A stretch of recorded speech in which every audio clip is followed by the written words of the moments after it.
Hive is no longer a city. It is a corpse that dares to breathe. The Gravemind has taken fire itself as its flesh, twisting the Emperor's light into its own hymn. Grey nights bleed in the shadows. The guard is broken, and the heavens burn with false scripture. But in the hands of a single sister lies the last ember of faith, a relic that even the Gravemind cannot read. To cast it into the reactor may end the nightmare, or complete its ascension. This is the final hour, the last breath before silence, or damnation. 0307 local. The Medici ward learned a new word for hunger. Sister Hospitaller Helene had triaged wars, fires, stampedes, and one habquake that turned 3 hab levels into dust. She knew the cadence of a crisis, the way a ward inhales, holds, then exhales screams. Tonight it began quiet.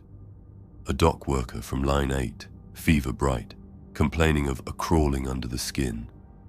He bled from the corners of his eyes, but the blood clung in threads, not drops, filaments that wriggled when the fans turned.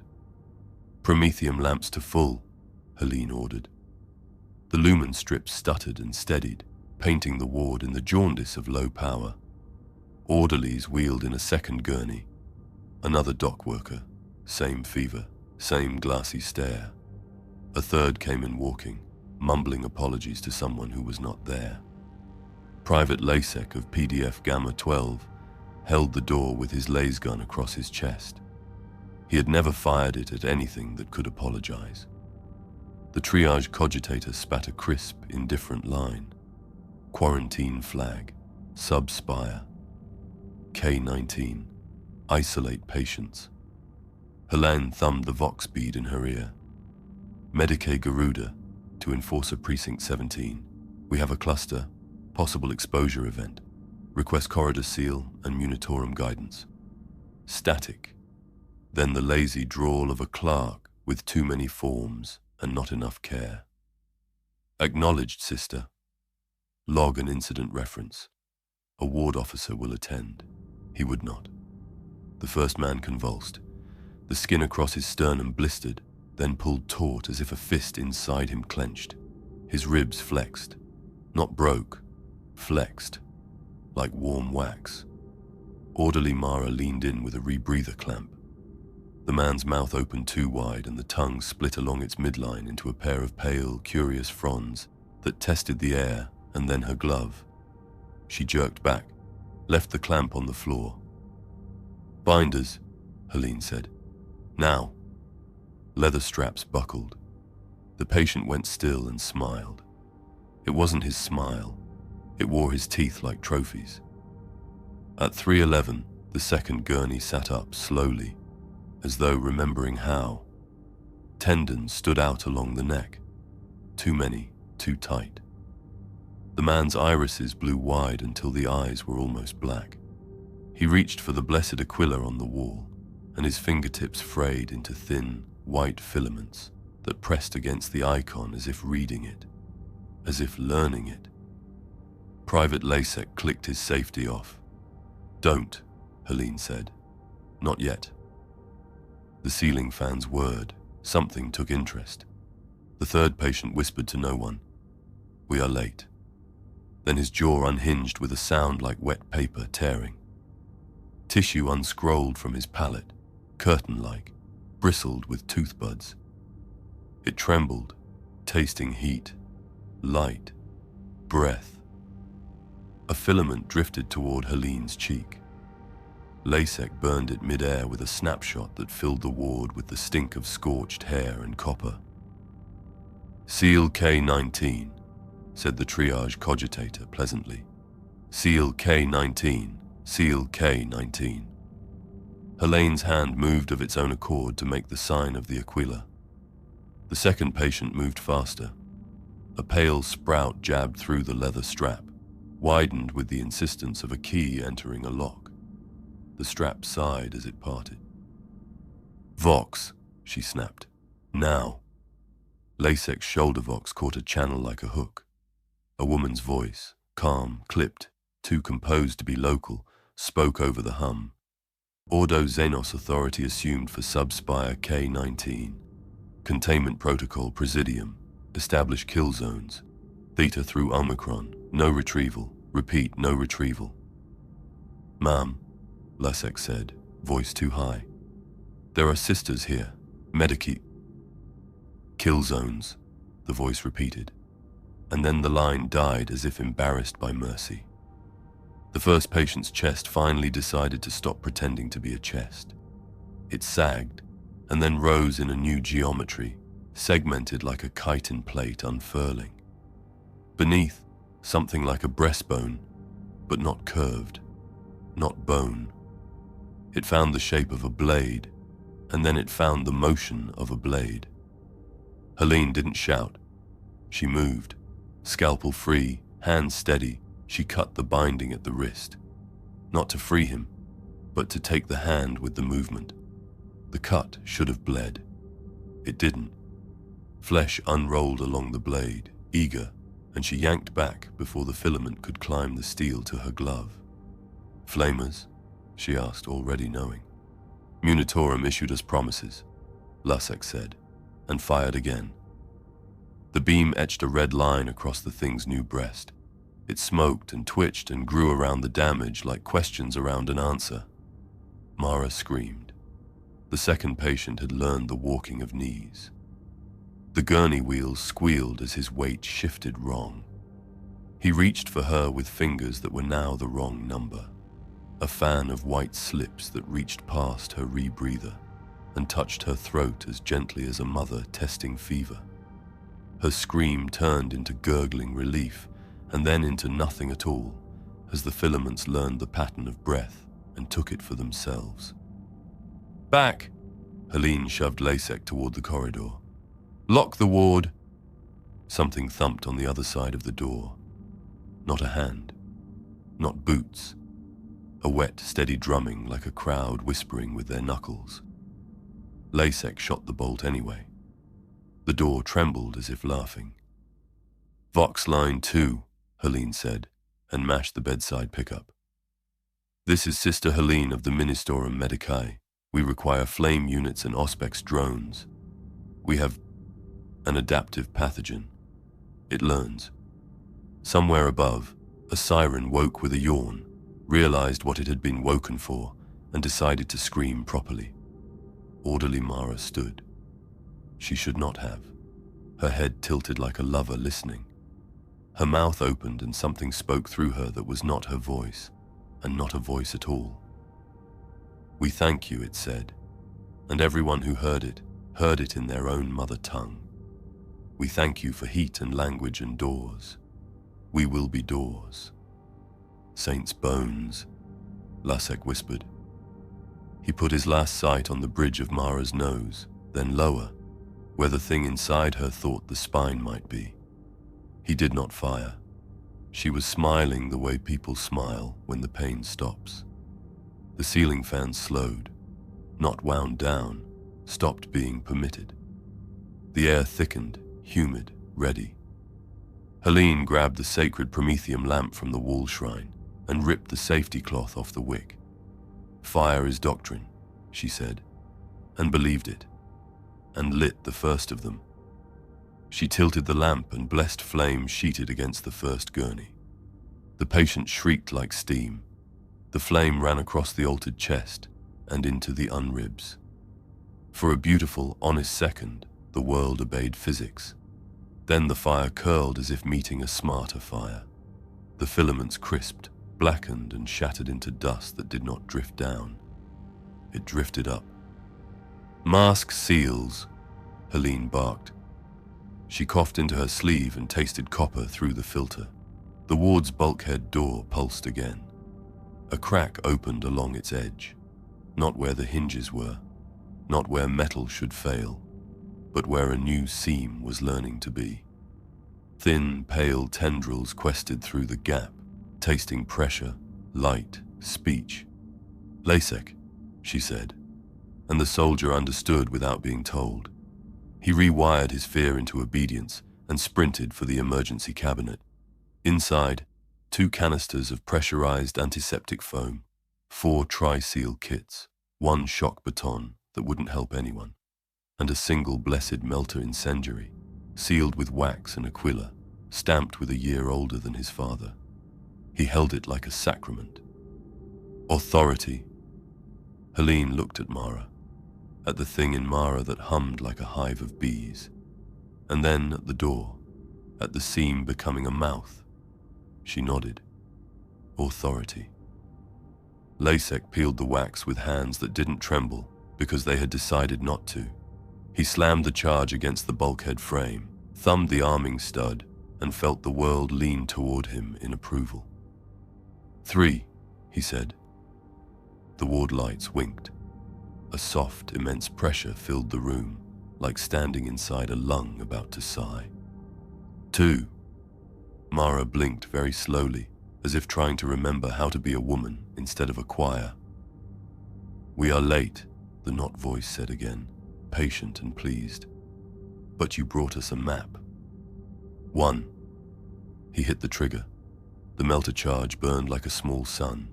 The seam became brightness and then absence, metal weeping into slag that sloughed onto the floor in a radiant curtain. The tendrils recoiled, cooked to string. The shockwave blew the promethium lamp out and blew Lasek back into a tray of surgical steel that rang like bells. Silence, except for the tick of cooling metal and the tiny persistent sound of something growing anyway. The blast tore the ward open to the corridor and to the truth waiting there. Not enforcers, not the patient line of bureaucrats.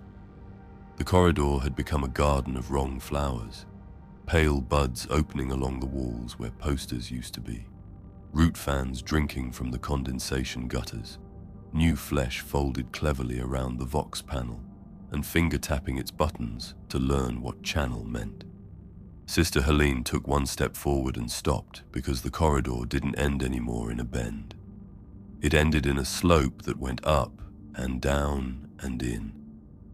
The subspire had been taught a new shape. From far beyond, a calm woman's voice returned to the Vox as if she had never left. All units, this is Inquisitor Carmia. Subspire K-19 is under Presidium quarantine. Civilians are to be considered compromised. Establish fire breaks at levels K-13 through K-21. No retrieval. Mara smiled wider. The smile creaked at the edges, trying on a face. Helene raised her lamp again. Lasek thumbed a fresh power pack into his lasgun. The corridor breathed. The fans overhead started to turn backward. Open, the chorus breathed through the vents and through the bones of the walls and through the soft part behind the ears. Open, and we will learn you. The ward door, what was left of it, shuddered once, twice, and then something on the other side knocked with terrible patience. Saints preserve us, Lasek said. No, Helene replied, and strode into the heat haze and new air with the lamp held high like a tiny star. We preserve us. The knocking stopped. The corridor smiled. Private Lasek kept the muzzle up and the trigger half kissed. He had never loved a lasgun before tonight. Motion front, he whispered.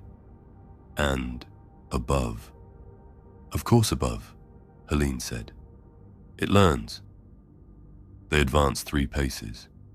The floor developed opinions about where their boots should go. Not there, not there, yes, there. And each acceptable place slicked underfoot like something grateful.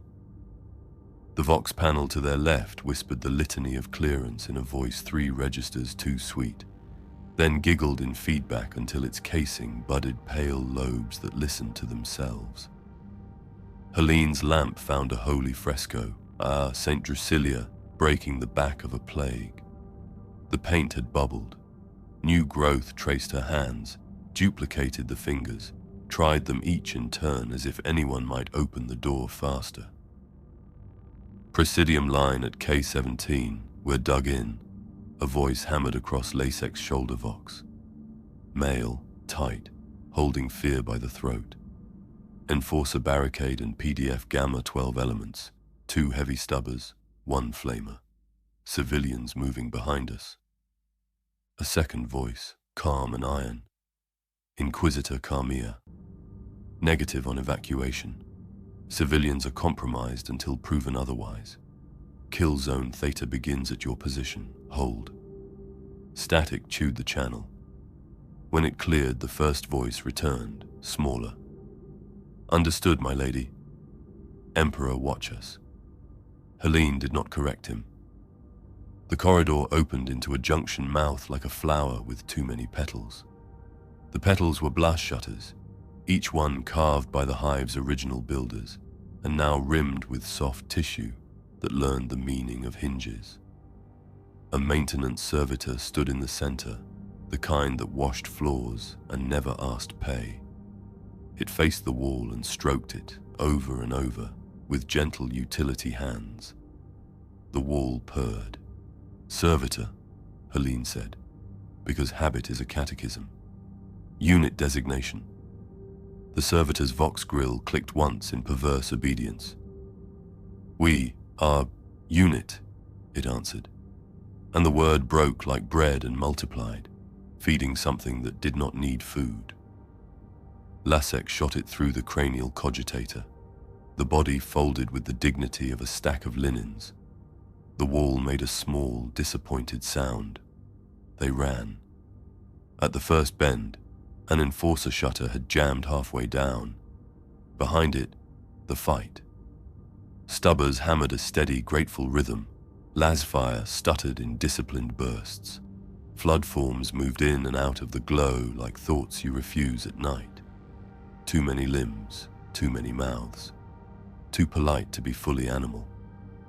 Civilians, still faces, glass-eyed, stepped into the fire line as if taking a train. Hold your fire on the living, a sergeant bellowed. By the throne. A white veil poured from the ceiling seam above him and learned his mouth before the rest of him learned a prayer.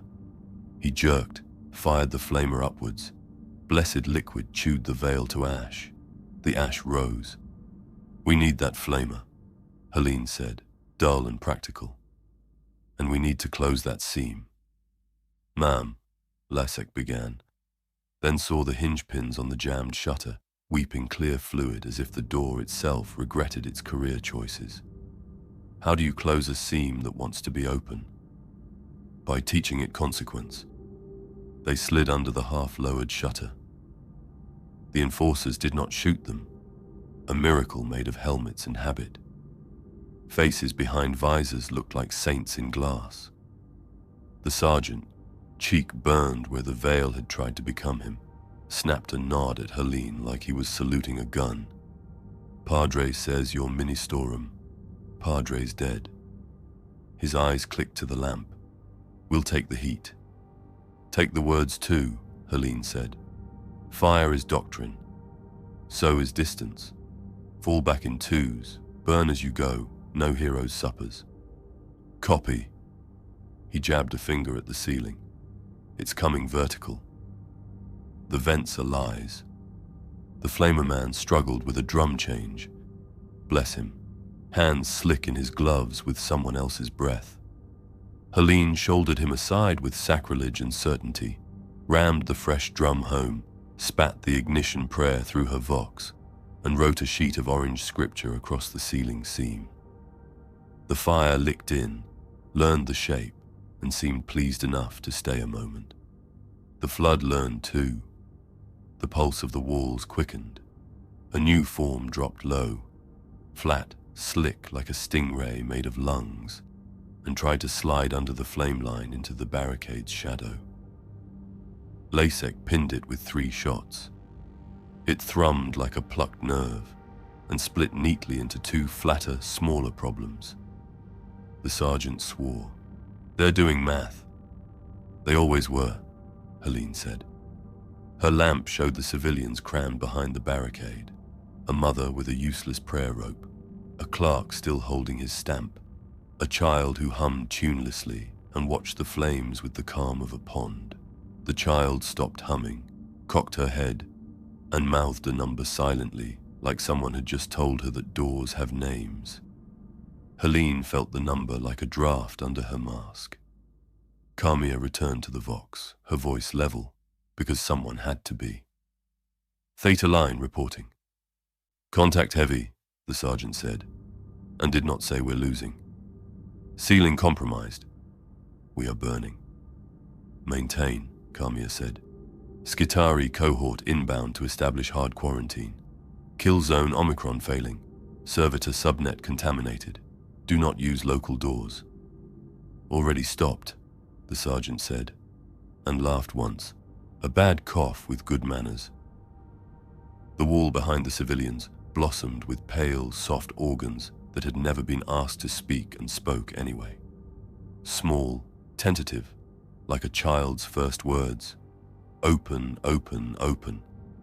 The jammed shutter shivered with relief at the idea. Helene planted the flamer's tongue against the wall and forced the world to remember how to be stone. Flesh clenched, sizzled, receded. The child smiled wider, not pleased, included. We can't hold this choke longer, Lasek said, never taking the gun from his shoulder. They're coming in the air and under the floor and through our reasons. Then we take the only path left that isn't theirs. Helene pointed past the barricade to a maintenance hatch, old, armored, painted with the Munitorum's joyless green. The flood had reached it and was still trying to figure out a hinge that didn't ask politely. Down. The sergeant grimaced. Waste conduits, straight into the sump. You'll drown in a slurry of penance. Better drown than taught, Helene said. Better down than open. They moved the civilians in twos, Lasek backing down the corridor with the lasgun's bark, painting staccato over the flamer's roar. Each time the flame faltered, the ceiling breathed deeper. Each time a last charge hit and charred, two new shapes came patient and curious, taking notes. At the hatch, the clerk with the stamp fumbled at the lock. His hands shook. The lock did not like him. The flood loved him. Roots nudged his boots like cats. Lasek slammed his palm against the override rune. Nothing. The hatch considered obedience and declined. Cogitator bypass. The sergeant barked to no one who had time to answer. I have one, said the child. She stepped to the panel and touched it with 3 fingers. Not pushing. Introducing. The hatch sighed. It did not open. It offered. Helene's lamp caught a flicker under the girl's jaw. No filaments, no mouths, only a faint newness to the skin, like the idea of a gill not yet attempted. Your name, Helene said, and could not help softening.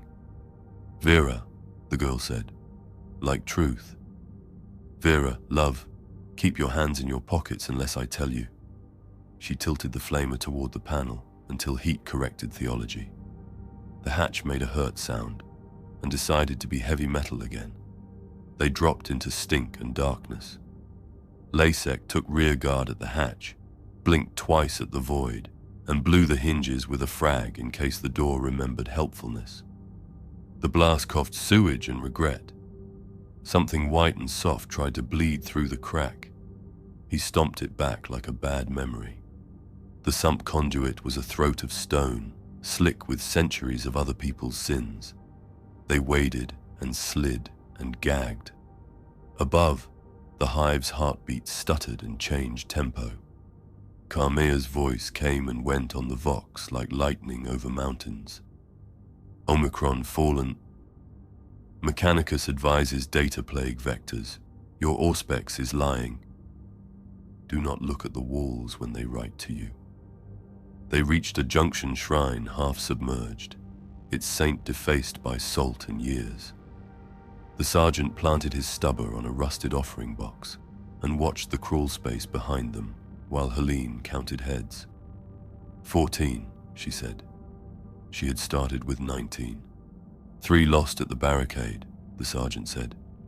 2 before we met you. That's 19, Lasek said. They all thought the same thought and did not say it. Someone here is more than one. Vera shivered, not from cold, from attention. She looked up the conduit toward the hatch they had slagged. "It's listening," she said softly. "The Hive?" Lasek asked. "The truth," she answered, and smiled the way Mara had smiled when relief found her. Helene raised the lamp so the light would have to pass her face to reach the child. "Vera, eyes on me." "I can hear it counting," Vera whispered. "It's very polite." "Count with me instead," Helene said, and began the simplest prayer in numbers, the one they teach children to slow their breath. 1 for the Emperor's hand, 2 for his eyes, 3 for his throne. Vera's lips moved in time, out loud for 1, silent for 2, then, on 3, she said a different number, a sweet, disobedient little number, and somewhere in the dark, a rusted maintenance vent sighed and opened because it loved to be included. The sump wind changed. It blew from inside the vent. Lasek snapped the bead to full power. "Contact right."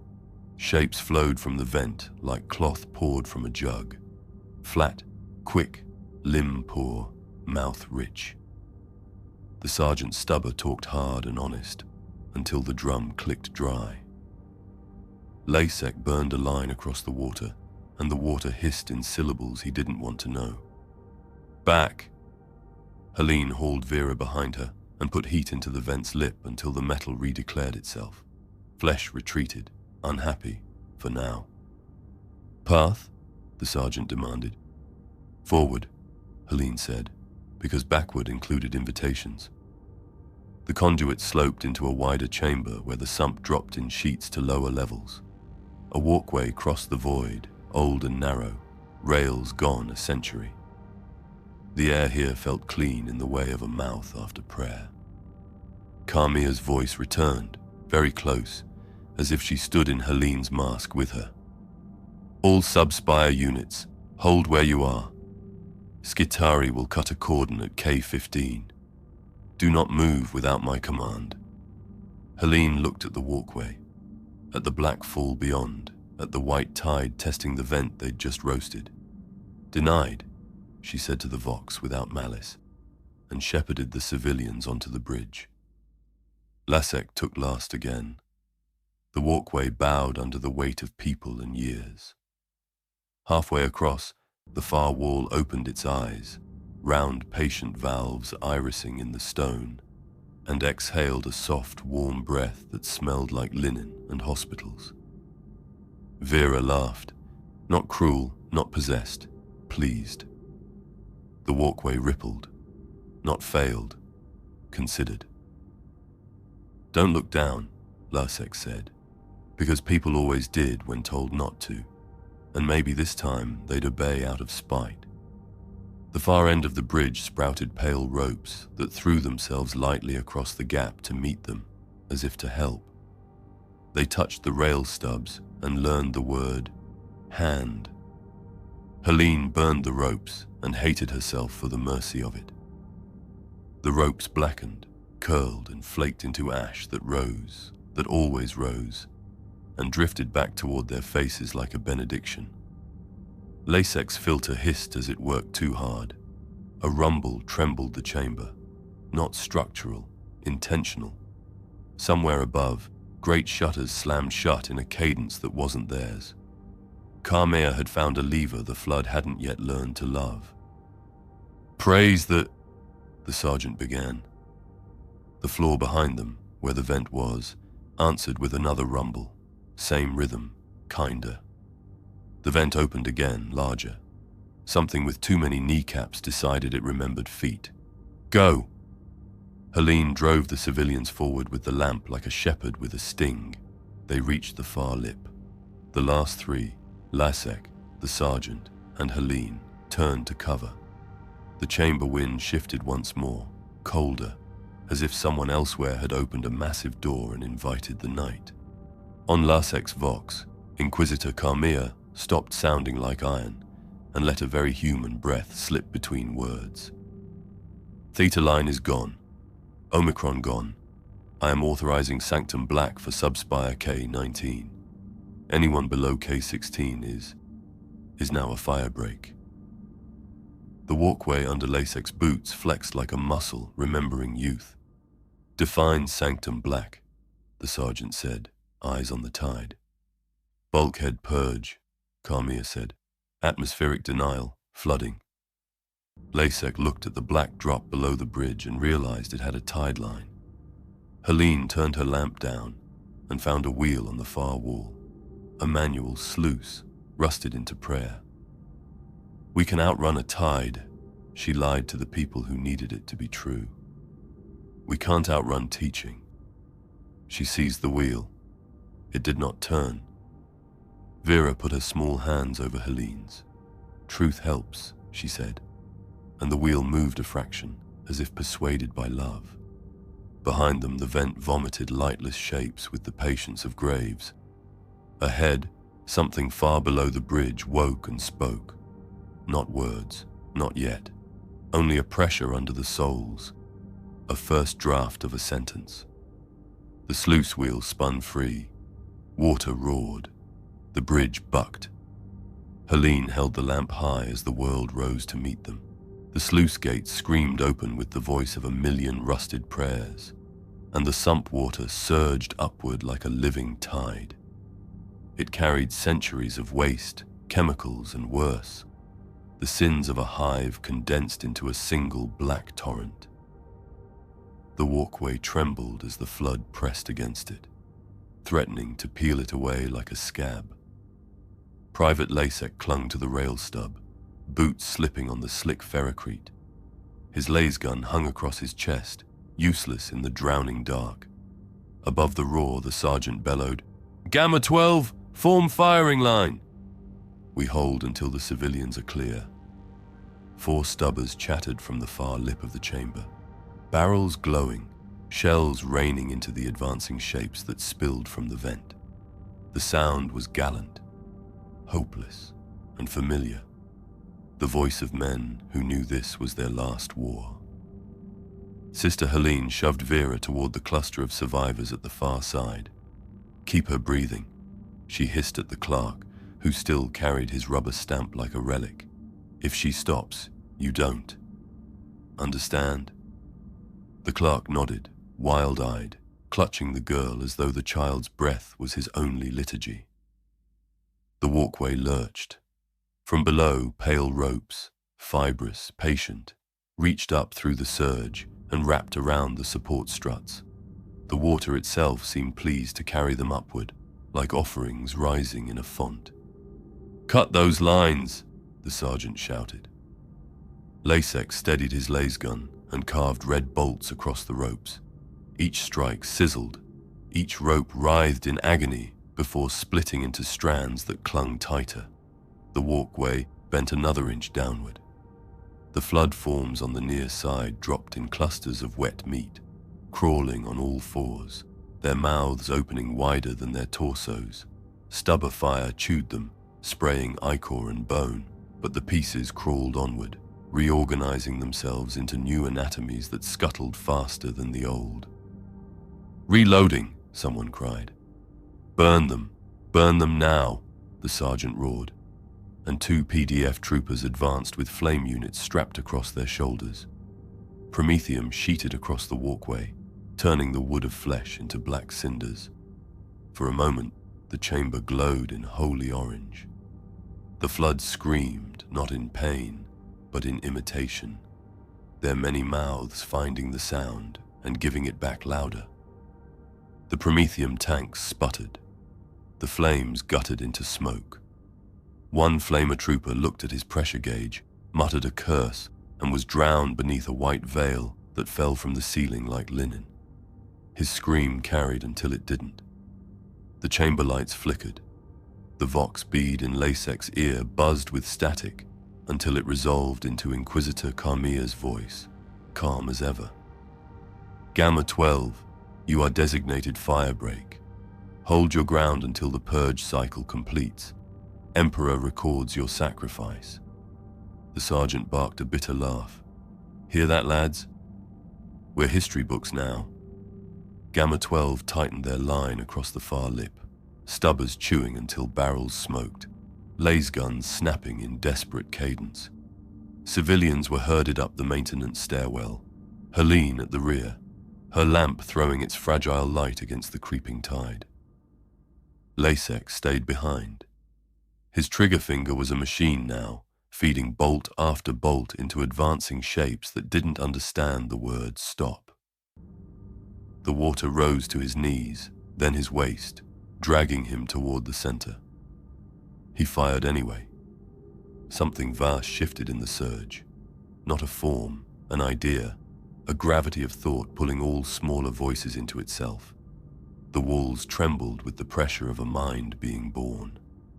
Every vox bead in the chamber whispered in unison, a chorus soft and polite. We are many. We are learning. You are books, and we will read you until the page ends. The sergeant's stubber clattered empty. He drew his sidearm, jammed it into the mouth of the nearest flood form, and fired until the hammer clicked dry. He spat into its face as it folded around him. Gamma 12, he roared, voice drowning. For the throne! The chamber fell into blackness as the sump tide swallowed light. The last thing Lasek saw before the water closed over his visor was Sister Helene's lamp still burning. A small star fighting against the night, carried upward with the survivors. The chorus followed him into the dark, humming gently like a lullaby. We thank you for your numbers. We will count higher now. And from somewhere deeper in the hive, something enormous answered, like lungs filling for the first time. Sister Helene held her lamp high, its flames small against the gloom. Vera clung to her robe with one hand, the other still slick with sump water that shimmered faintly in ways water should not. The clerk and 3 others huddled behind, faces streaked with soot and terror. Lasek staggered last, dripping, his armor scorched where a tendril had kissed him. He coughed water into his rebreather, wiped his visor, and raised his laser gun again. The concourse vox spire crackled. A new voice entered the world, sharp, measured, iron-wrapped in duty. This is Inquisitor Carmia of the Ordo Xenos. Subspire K-19 is under Presidium Protocol. Hold positions. My stormtroopers are inbound. Her words steadied the air. Even the survivors seemed straighter, as if her command could make spines remember loyalty. Helene exhaled, grateful for a voice that wasn't singing. At last, she murmured. But Vera tugged her sleeve, wide-eyed. She's speaking on the wrong channel, the child whispered. Helene frowned. What do you mean, child? The walls are answering. Before Helene could press, heavy boots hammered from the concourse's east tunnel. Black-armored stormtroopers swept in with hellguns ready, visors blank, movements precise. Their leader, a vox-hooded officer, strode to Helene and raised a gauntleted hand. Inquisitor Carmia's will, civilians secured. You will follow us. Resistance will be met with sanction. Helene bristled. These people are wounded, hungry. Orders are orders. The officer cut her off. His voice was perfectly modulated, too smooth. He gestured sharply. 2 troopers moved to take Vera. Lasek stepped between them, laser gun angled. Not a chance. The stormtrooper hesitated, not from fear, but as if calculating. Then, too quickly, his hand twitched. The gauntlet split at the seams. White filaments pushed outward, glistening in the concourse light. Helene hissed through her mask. Saint preserve us! They've been touched! The officer's vox hood tilted, as if listening to some distant whisper. His words came slow, polite, wrong. We are stormtroopers. We are orders. We will escort you all the way inside. The squad twitched in unison, armor buckling as if muscles beneath were deciding to grow new shapes. Helmets tilted back, revealing mouths no longer content with human teeth. Lasek fired. The first bolt drilled through one visor, cooking the skull inside. The form staggered, fell, then began to rise again, filaments working the limbs like a puppet. The civilians screamed.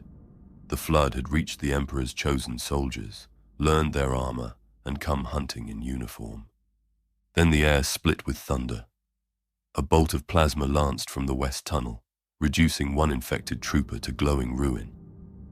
From the smoke stepped Inquisitor Carmea herself, cloak scorched, eyes lit with cold certainty.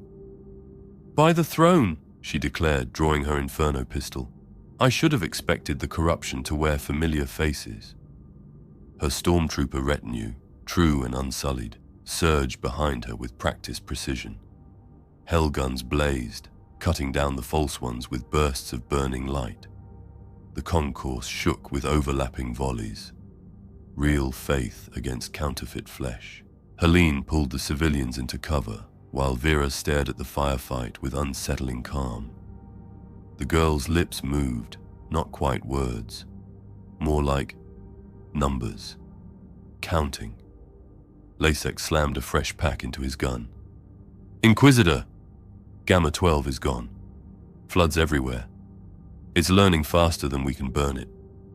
Carmea's gaze flicked to him, quick and sharp, before she pressed her Vox bead. Confirmed. Enemy displays adaptive mimicry. Assume infiltration of command and military structures. Escalate threat index to Gravemind formation imminent. The false troopers crumpled one by one, under disciplined fire, their filaments twitching, their mouths whispering stolen orders. The last dragged itself forward, helm half melted and croaked. "We are command. We are loyalty. We are enough." Carmea burned it down with a hiss of promethium from her pistol. The remains blackened, then broke into motes of ash that rose gently toward the concourse ceiling. Silence settled, broken only by the faint crackle of dying filaments. Then Carmea turned to Helene, Lasek, and the survivors. "You live by providence or stubbornness. Either way you will come with me. This infection is no plague I've ever catalogued." Her eyes narrowed as they fell on Vera. "And the child will be screened first." Helene stepped forward. "She's untouched, I swear it." But Carmea's gaze was cold iron. "Sister, you know as well as I that vows are not proof." She nodded to her troopers. "Secure the girl." Vera didn't resist. She simply looked at Helene and whispered, very softly, "They're already here." The floor beneath their boots thrummed like a drum, patient and vast. From the stairwell they had fled, a sound rose, not screams, not water, something heavier, deeper, a voice being born. Inquisitor Carmea's stormtroopers fanned out, hellguns leveled, visors reflecting the weak light of Helene's lamp. Their discipline steadied the air. For a moment, it felt as though the nightmare could be kept at bay. Then the walls began to move. The cogitator kiosks, long dead, flickered alive with lines of scripture scrawled in twisting, alien characters. The text rewrote itself as fast as anyone could read, mimicking imperial data seals, then ministorum litanies, then Carmea's own identification cipher. "It's in the systems," Carmea hissed, drawing a second Inferno pistol. "Purge these terminals. Now!" Bolts of Lars and plasma smashed the kiosks, shattering screens into fragments. But the fragments twitched, crawling together into geometric patterns across the floor.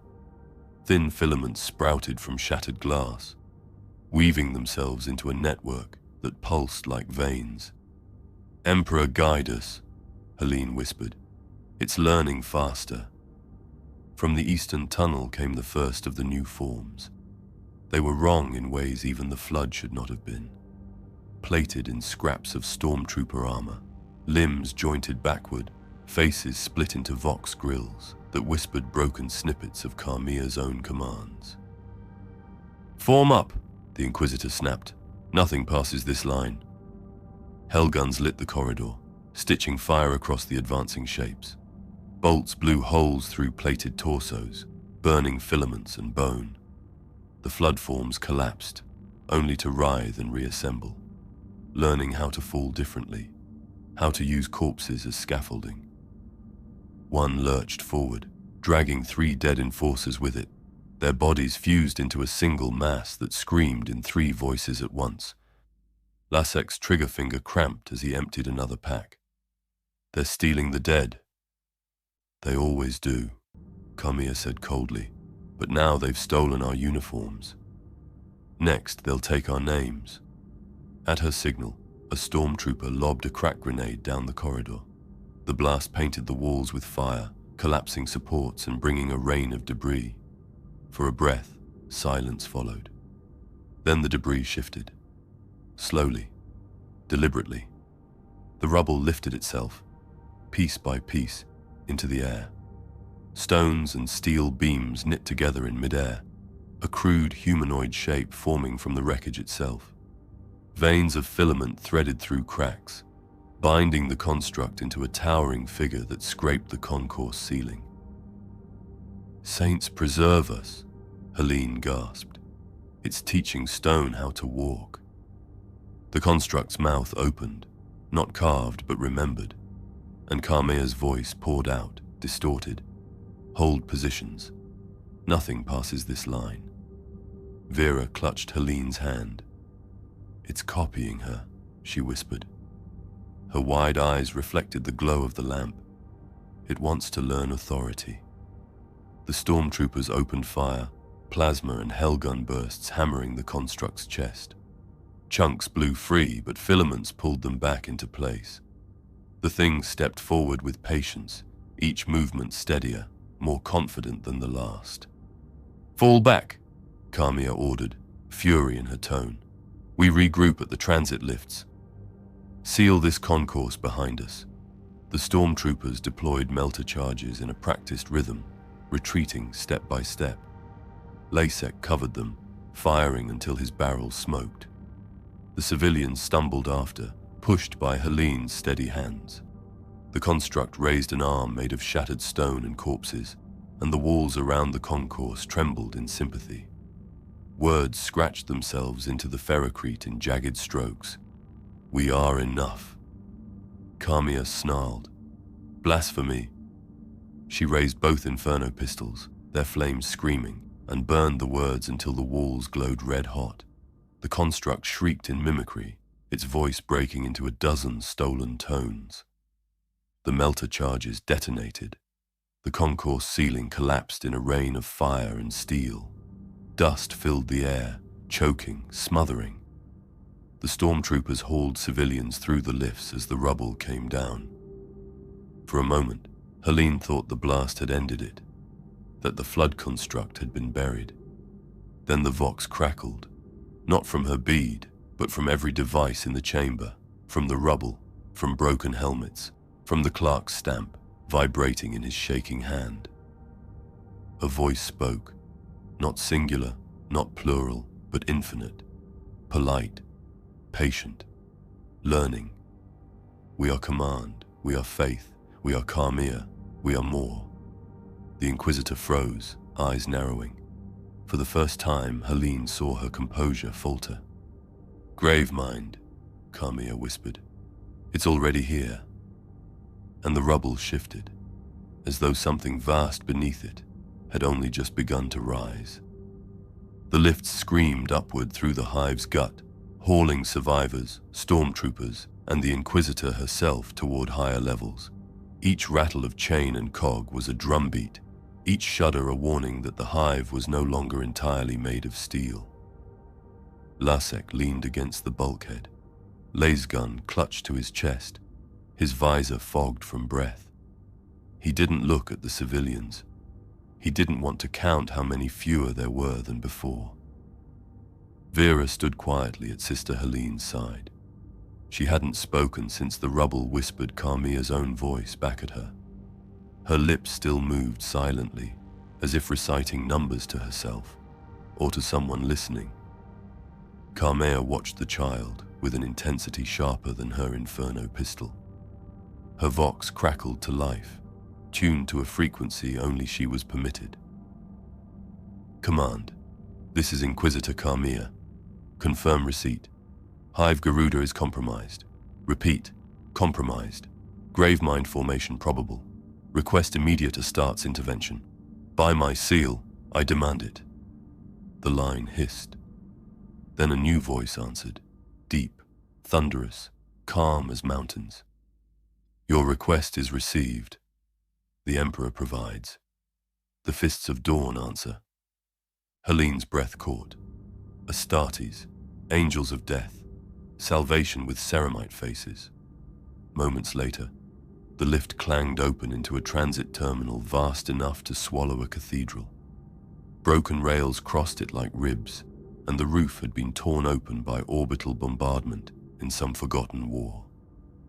Dust fell in shafts of pale light, and then the thunder came. Drop pods screamed from the sky, iron coffins trailing fire, slamming into the ferrocrete floor hard enough to split stone.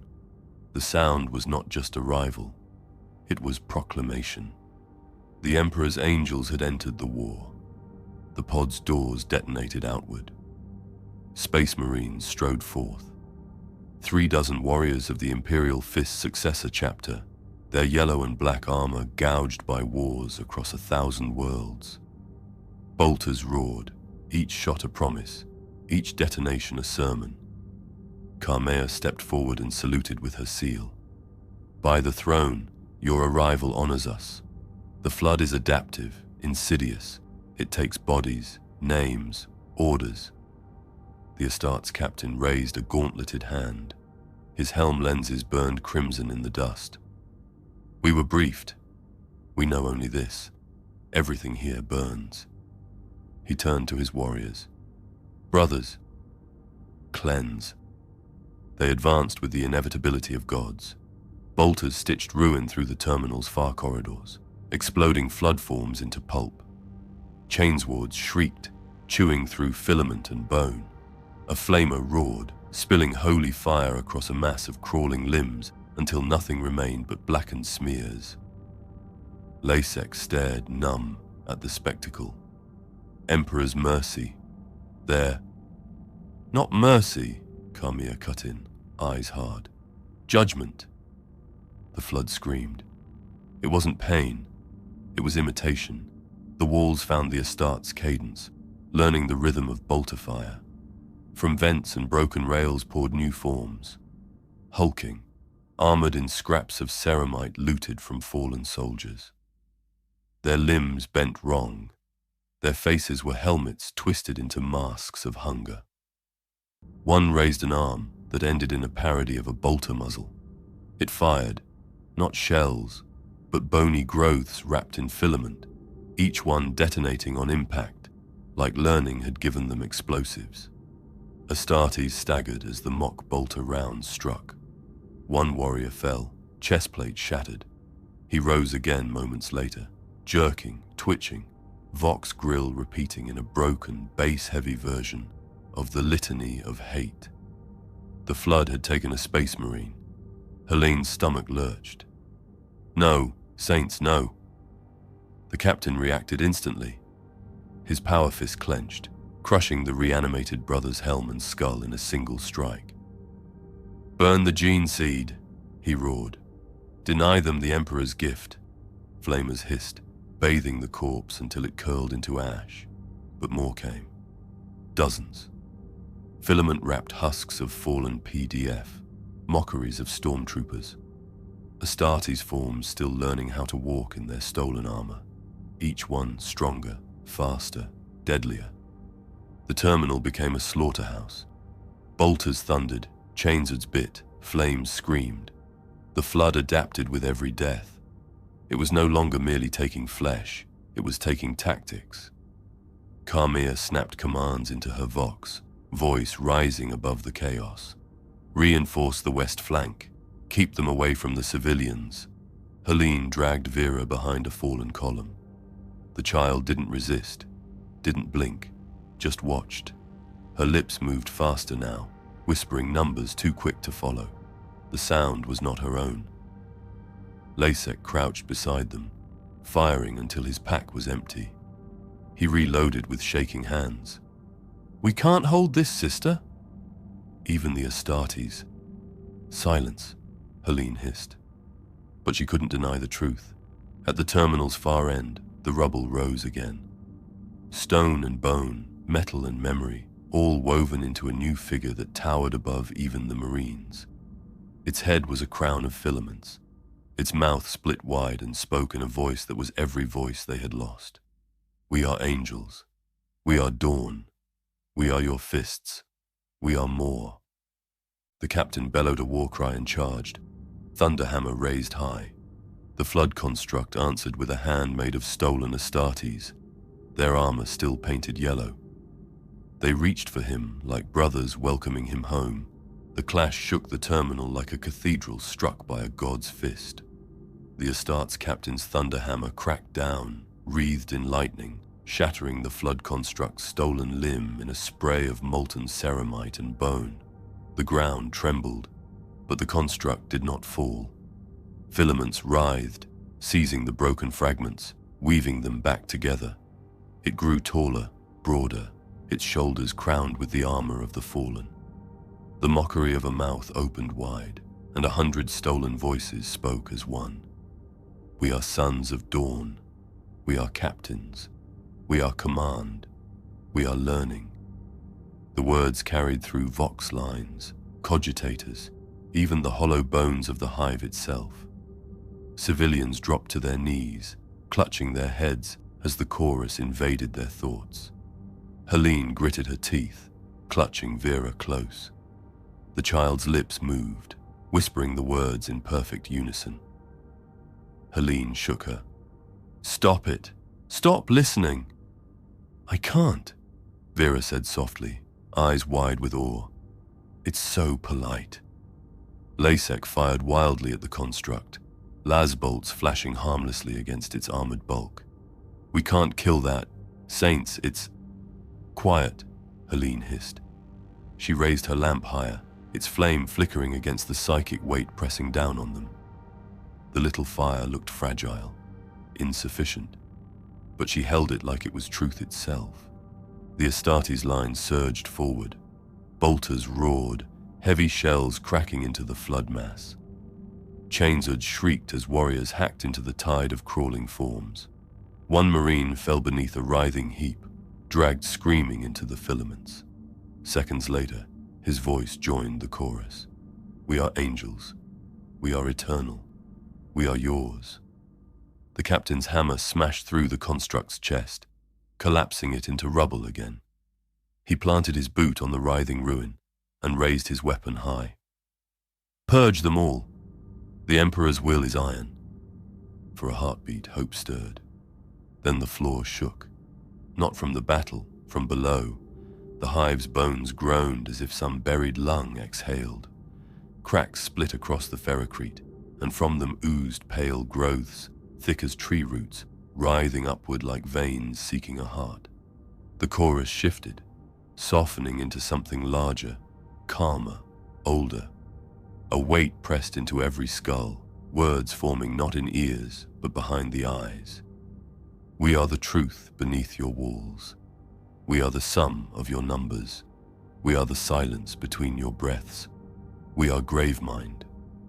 Carmia staggered, clutching her temples. Her stormtroopers faltered, some screaming, others firing blindly into shadows.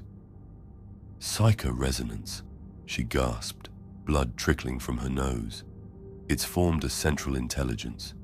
Emperor, help us. It's not just infection anymore. It's awareness." Helene fell to her knees, clutching the lamp. Her flame guttered but did not die. "It's everywhere."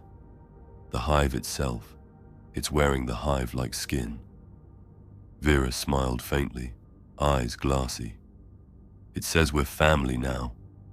The captain roared defiance and leapt into the growing mass, thunderhammer blazing. His warriors followed, hacking, burning, tearing. For every piece they destroyed, 2 more grew in its place. The Gravemind was no longer just in bodies, it was in memory. It remembered how they fought, how they prayed, how they died. The terminal walls bent inward, reshaping themselves, sprouting ribs of bone and steel. The Hive was becoming a cathedral for the Flood's new god. "Fall back," Kamia's voice cracked, raw with desperation. "All units, fall back now. This place is lost." Helene pulled Vera to her feet. The girl resisted, staring at the rising Gravemind as though beholding a miracle. "It's showing me numbers," Vera whispered. "Endless numbers. They go on forever.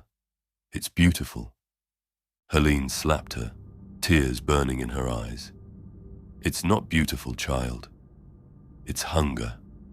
The Gravemind's voice rolled through the chamber, vast and patient. "You will open. You will be red. You will be ours." Above, the Hive's stained glass skylights shattered. Flood tendrils burst through, pouring down in a rain of pale ropes. The Astartes fought beneath a storm of living chains, their war cries swallowed by the chorus. And beneath it all, rising from the cracks, came a sound deeper than war, older than memory. A heartbeat that was not the Hive's, but something larger. The Gravemind was no longer forming. It had formed. The heartbeat spread through Hive Garuda like a drumbeat carried in stone. Every ferrocrete wall, every rail, every pipe seemed to pulse in rhythm. With each throb, the Flood's voice deepened, growing not louder, but more inevitable. "We are the breath in your lungs. We are the hymn you forgot. We are Gravemind." Above the terminal, the shattered skylights spilled more tendrils, weaving into vast coils that draped like banners in a heretic's cathedral.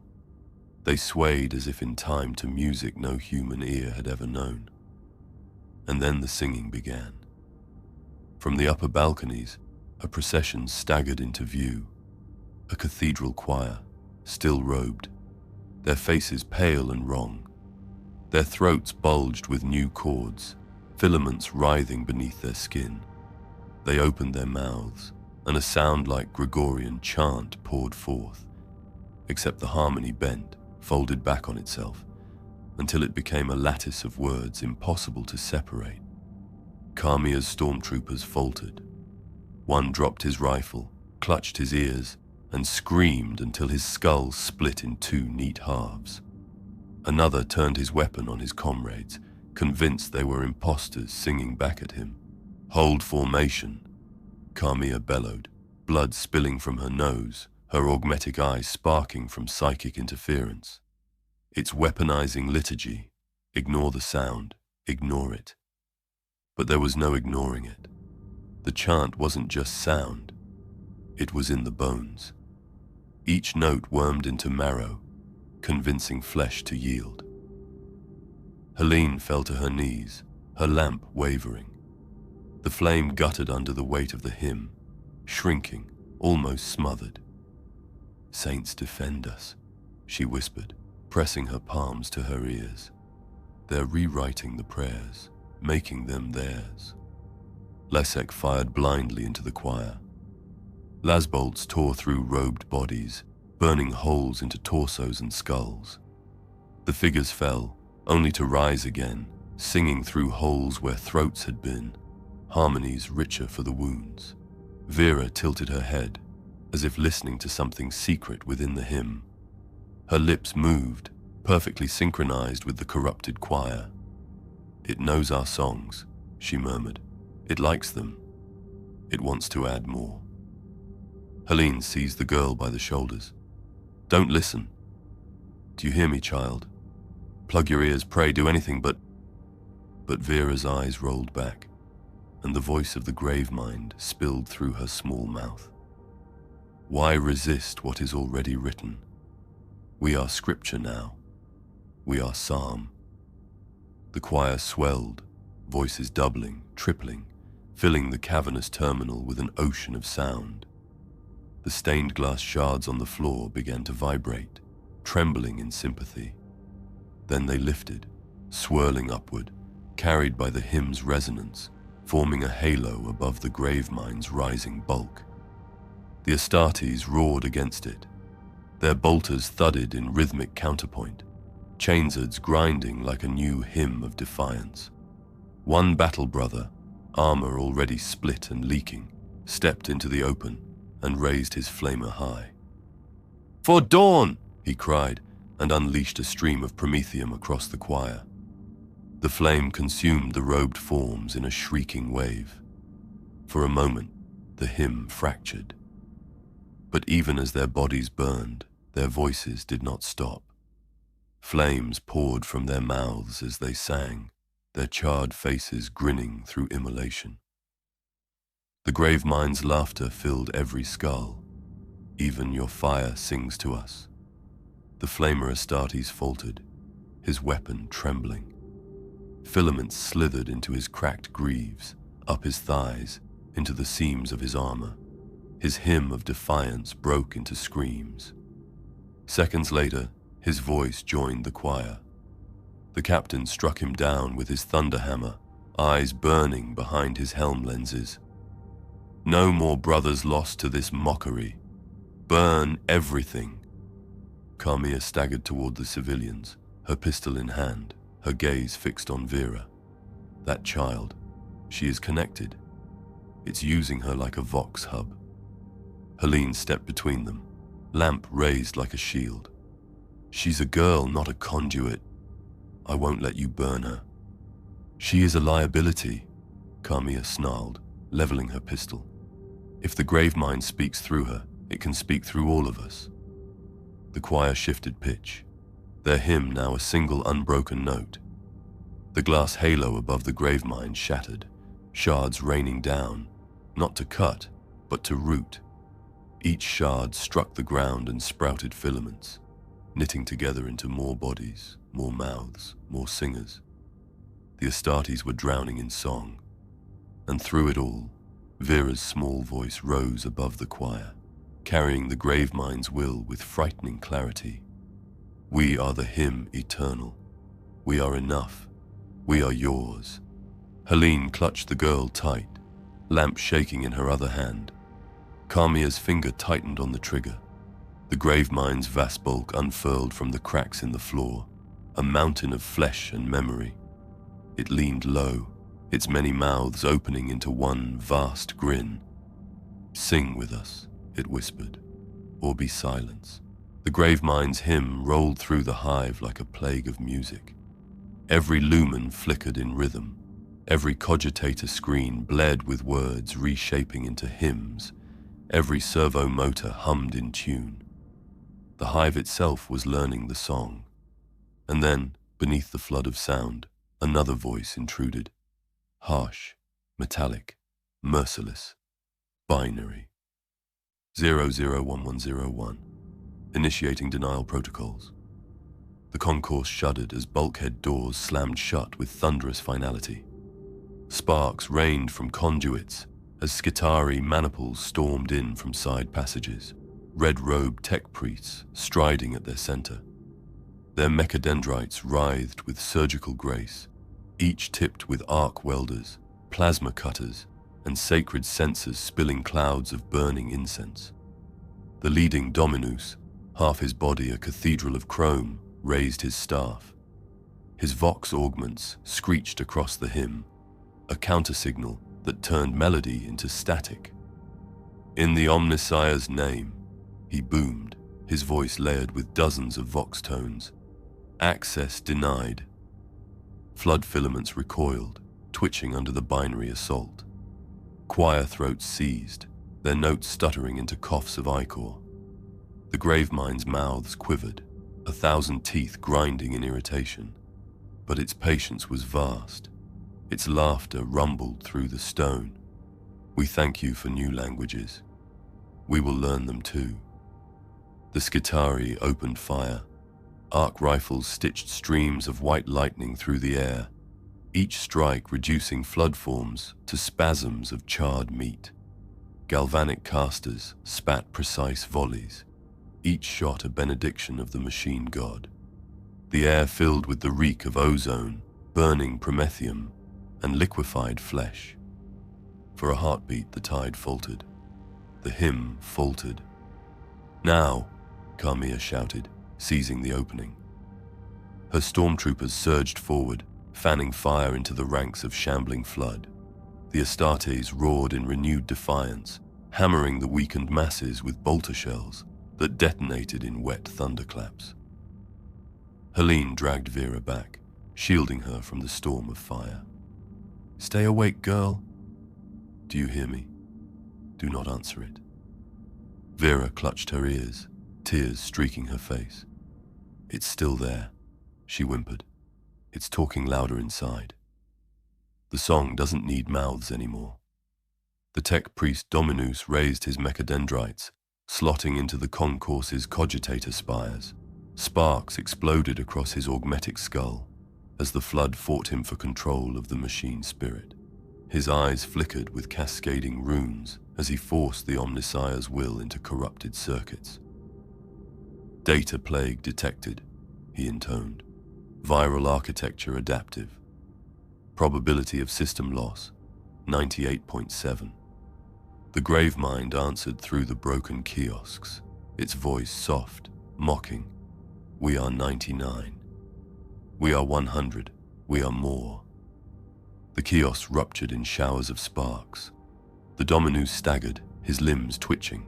His vox emitted a strangled binary scream. From his mouth spilled white filaments, weaving up his tongue like roots claiming soil. A Skitarii vanguard turned instantly, firing his arc rifle into the Dominus's chest. The priest convulsed, sparks ripping through his frame, before collapsing in a shower of oil and ichor. But the damage was done. Across the concourse, broken machines flickered back to life, this time singing. Their fans and gears spun in harmony with the flood's hymn, amplifying the resonance until the stone itself thrummed again. The Mechanicus had not silenced the hymn. They had given it instruments. "Fall back!" Carmilla screamed, her voice barely audible over the mechanical chorus. "The machine god's denial has been compromised. Move!" Astartes and stormtroopers pulled back in a staggered line, laying down fire. Flood constructs surged forward, stronger, faster, limbs now reinforced with scavenged steel girders and cogitator plating. Their chant rose, a harmony of flesh and machine. Helene clutched Vera's trembling form, her lamp guttering. "What has it done?" Vera's voice was small, fragile, but certain. "It's learned the hymn of machines. It doesn't need us to sing anymore." Above, the concourse roof split open with a shriek of tearing metal. Pale roots burst through, coiling down like veins. They didn't just seek bodies, they sought systems. Somewhere deeper in the hive, reactors throbbed out of rhythm, power grids flickered, and alarms wailed in binary tongues. The Gravemind was no longer just in flesh, it was in the hive's soul. We are industry. We are production. We are forge. We are war. And the Vox crackled with a new transmission, cold with panic from Sector Command. Exterminatus petition received, awaiting High Lord's approval. Carmilla's augmetic eye burned bright with fury. "Too slow," she spat. "Far, far too slow." The word Exterminatus did not echo. It clung. It coated the air like oil, heavy and inescapable. Every soldier who heard it stiffened, every civilian shuddered, and even the flood paused for half a breath, as if savoring the syllables. Sister Helene's hands tightened around her lamp until the brass bit into her palms. "Exterminatus," she whispered, half in disbelief. "They mean to end Garuda." "They'll end all of us," Lasek spat, reloading with trembling hands. His visor glared with sweat and ash. And maybe they're right. The Astartes captain, helm cracked, but eyes still burning behind lenses of blood-red glass, thundered his defiance. The Imperium does not abandon hives lightly. We are not ashes until we are commanded to burn. Hold the line. But even his words sounded brittle against the mechanical hymn that now pulsed from every wall, every gear, every lumen strand of the hive. The Gravemind's chorus rolled over them, patient and polite. Exterminatus. We thank you for the word. We will add it to our hymn. The bulkhead behind them convulsed as though laughing. Runes scrawled themselves across the steel in blood-red light, spelling the word Exterminatus over and over until it became unreadable, then beautiful. Carmia's augmetic eye flickered with new data streaming from orbit. Strike cruisers already realigning, she muttered, voice low but sharp. Authorization pending. Time frame. Hours if the High Lords decide swiftly. Helene's voice cracked with horror. Hours. The hive holds billions. Carmia met her gaze without flinching. Better billions dead than billions consumed. The civilians heard her. Their screams rose, raw and human, sharper than bolters or hymns. The clerk clutched his ridiculous stamp, as though he could brand a seal over death itself. Another dropped to his knees, begging for mercy the Inquisition had already denied. And above it all, Vera spoke softly, eyes blank, words not her own. It doesn't fear fire. It likes endings. It says endings are beginnings. Helene slapped her again, desperate. Stop listening. Stop letting it through. The girl only smiled faintly, whispering, I don't have to let it. It's already inside. A tremor rolled through the concourse.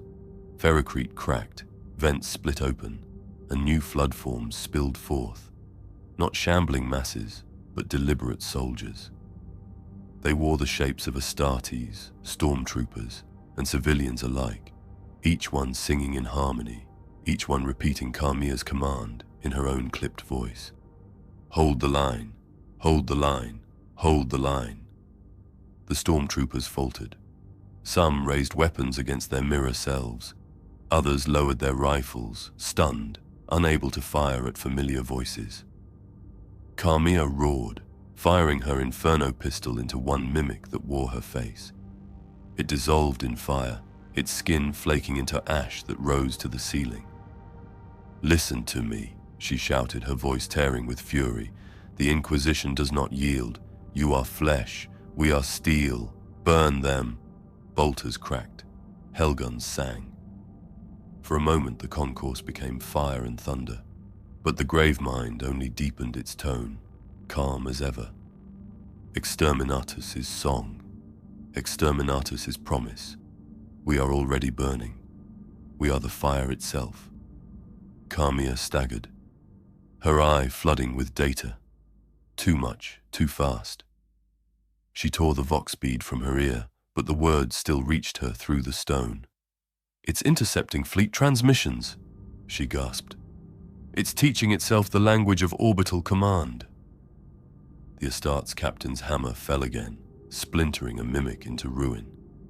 He looked to Carmia, his voice a growl of thunder. Then the fire will not come from orbit. It will come from us. We will deliver our own Exterminatus, here, with our hands. Helene's lamp flickered wildly, the flame twisting sideways in the pressure of the hymn. She held it higher, defying both shadow and song. And from somewhere above, the vox boomed with a new voice, not human, not mechanical, not alive. A chorus that was fleet-wide. We are command, we are fleet, we are Exterminatus. Carmia's jaw tightened. Saints preserve us. It's already voting in the High Lord's place. The hive shuddered. The sky above the terminal glowed red with the approach of falling fire. The concourse ceiling glowed red, the color of a wound in the sky. Every lumen died at once, plunging the hive into darkness, and then the light returned. Not from the Emperor's hand, but from the fire of ships aligning in low orbit. Helene felt the heat even through Ferrocrete. Her lamp guttered, its small flame paling against the vast furnace kindling above. She clutched it harder, whispering prayers not for herself, but for Vera pressed against her side. The vox beads of stormtroopers and Astartes alike crackled in unison. A single word rang across every channel. Exterminatus, confirmed. Carmilla stiffened, her augmetic eyes shuddering as if resisting what it read. No, they couldn't have decided this quickly. The High Lords. But the fleet's voice was not the High Lords. The fleet's voice was not human. We are the Lords now. We are judgment. We are fire. The Gravemind's laughter rolled through Ferrocrete like thunder underground, patient, inevitable. Above, the red glow brightened into white. Lasek staggered to the nearest rail, staring up at the sky slit. Saints! It's calling the fire for itself. The Astartes captain bellowed into the storm, his voice unshaken even as the heavens burned. Brothers! The Emperor tests us. If the fire falls, we stand. If we burn in defiance. His thunder hammer cracked down, splintering a mimic form into ruin. But the mimics only multiplied. The flood sang back in his own voice, 1,000 stolen throats repeating his defiance like mockery, like prayer. We stand. We burn. We are yours. Carmilla pushed through the chaos, grabbing Helene's arm. Listen to me. That child, Vera, she is its relay. It can't command orbit without a voice here. Cut the voice, and the fleet might still be ours. Helene pulled free, fury blazing hotter than her lamp. You'd burn a child to save a hive already lost? To save a galaxy, Carmilla snarled. Her pistol came up, sighted on the girl's head. But before she could fire, the Gravemind's chorus surged. Every lumen in the concourse exploded, raining shards of burning glass. The mimic choir swelled louder, drowning bolters and chainswords in its harmony. And Vera stepped forward. The girl's eyes glowed faintly, not warp light, not machine light. Something new. Her voice rose, clear, sweet, impossibly strong for her small body. She spoke not to Helene, not to Carmilla, but upward, into the furnace sky. Now, the heavens answered. A beam of fire split the clouds above Hive Garuda, a lance of pure orbital fury plunging toward the spire. Windows shattered for miles. Ferrocrete split like paper. The air became heat. The first strike of Exterminatus had begun. Helene screamed and threw her body over Vera's. Lasek dove for cover. Stormtroopers scattered. The Astartes stood where they were, defiant shadows against the white light. The concourse didn't collapse. It ceased to exist. And through the roar, louder than the fire, the Gravemind's calm voice spoke inside every skull. We are fire. We are heavens. We are your ending and your beginning. When the fire came, it was not a strike. It was a judgment. The orbital lance split Hive Garuda's crown like an egg, vaporizing spires older than recorded memory. Billions of tons of ferrocrete sloughed downward in molten rivers, cascading through the hive's levels in waves of flame and smoke. The concourse, once filled with voices and song, became a cavern of white light. And then silence. Only silence. Sister Helene woke choking on ash. Her lamp was gone, shattered, but in her palm still burned a coal, a tiny ember that refused to die. She cradled it as if it were her own heart. Around her stretched ruin. The concourse roof was gone, replaced by a hole that bled smoke into the sky. Every surface was blackened. Stormtroopers lay melted into their armor. Even the Astartes captain, who had stood against the fire like a statue of defiance, now lay broken, half his armor fused into the ground. Helene's first thought was for Vera. She turned, heart in her throat. The girl was there, curled in the rubble, alive. Too alive. Her skin glowed faintly as though lit from within, veins tracing with pale fire. Lasek staggered nearby, helmet gone, his hair burned to ash, eyes bloodshot but open. He looked at the child, then at Helene, and whispered, "That's not her anymore." Before Helene could answer, Carmea rose from the ash. Her cloak was scorched, her augmetic eye cracked and sparking, but her pistol was still steady in her hand.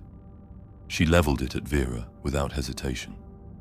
"This ends now," the Inquisitor hissed. "Whatever survived that fire is not a child."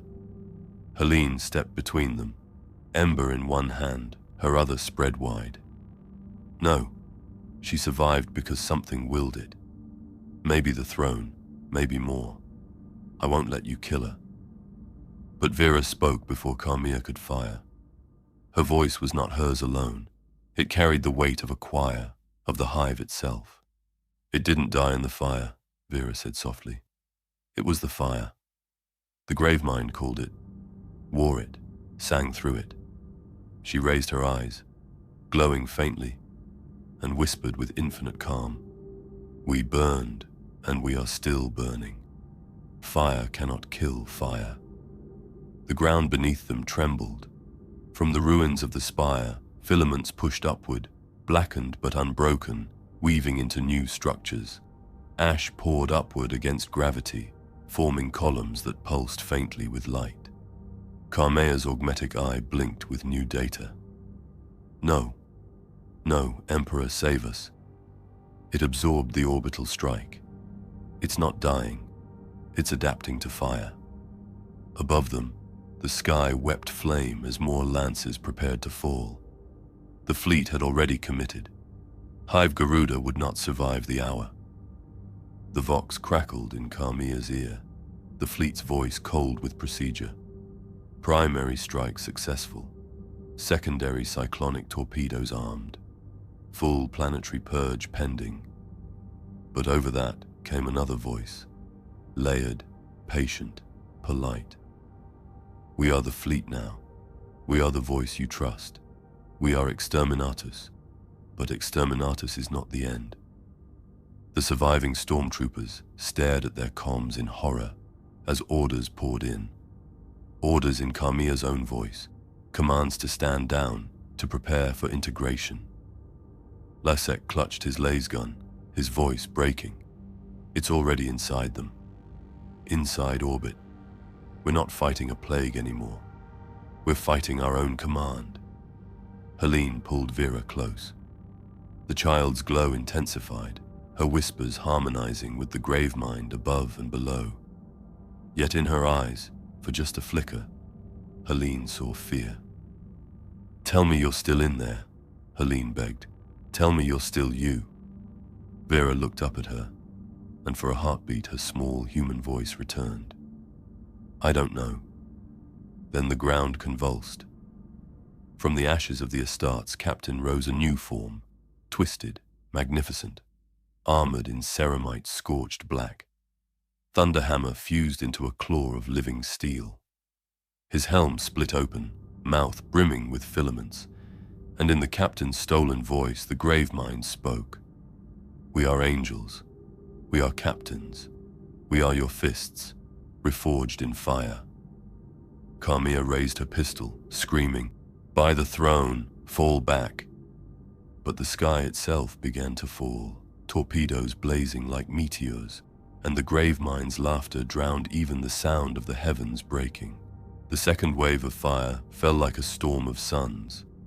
Cyclonic torpedoes ripped through the Hive's crust, detonating in caverns that had not seen light since old night.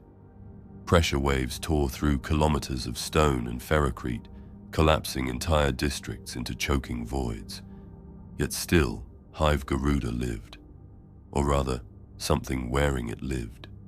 From the shattered spires and crumbling hab blocks rose towers of ash, bound together by filament, glowing faintly with stolen reactor heat.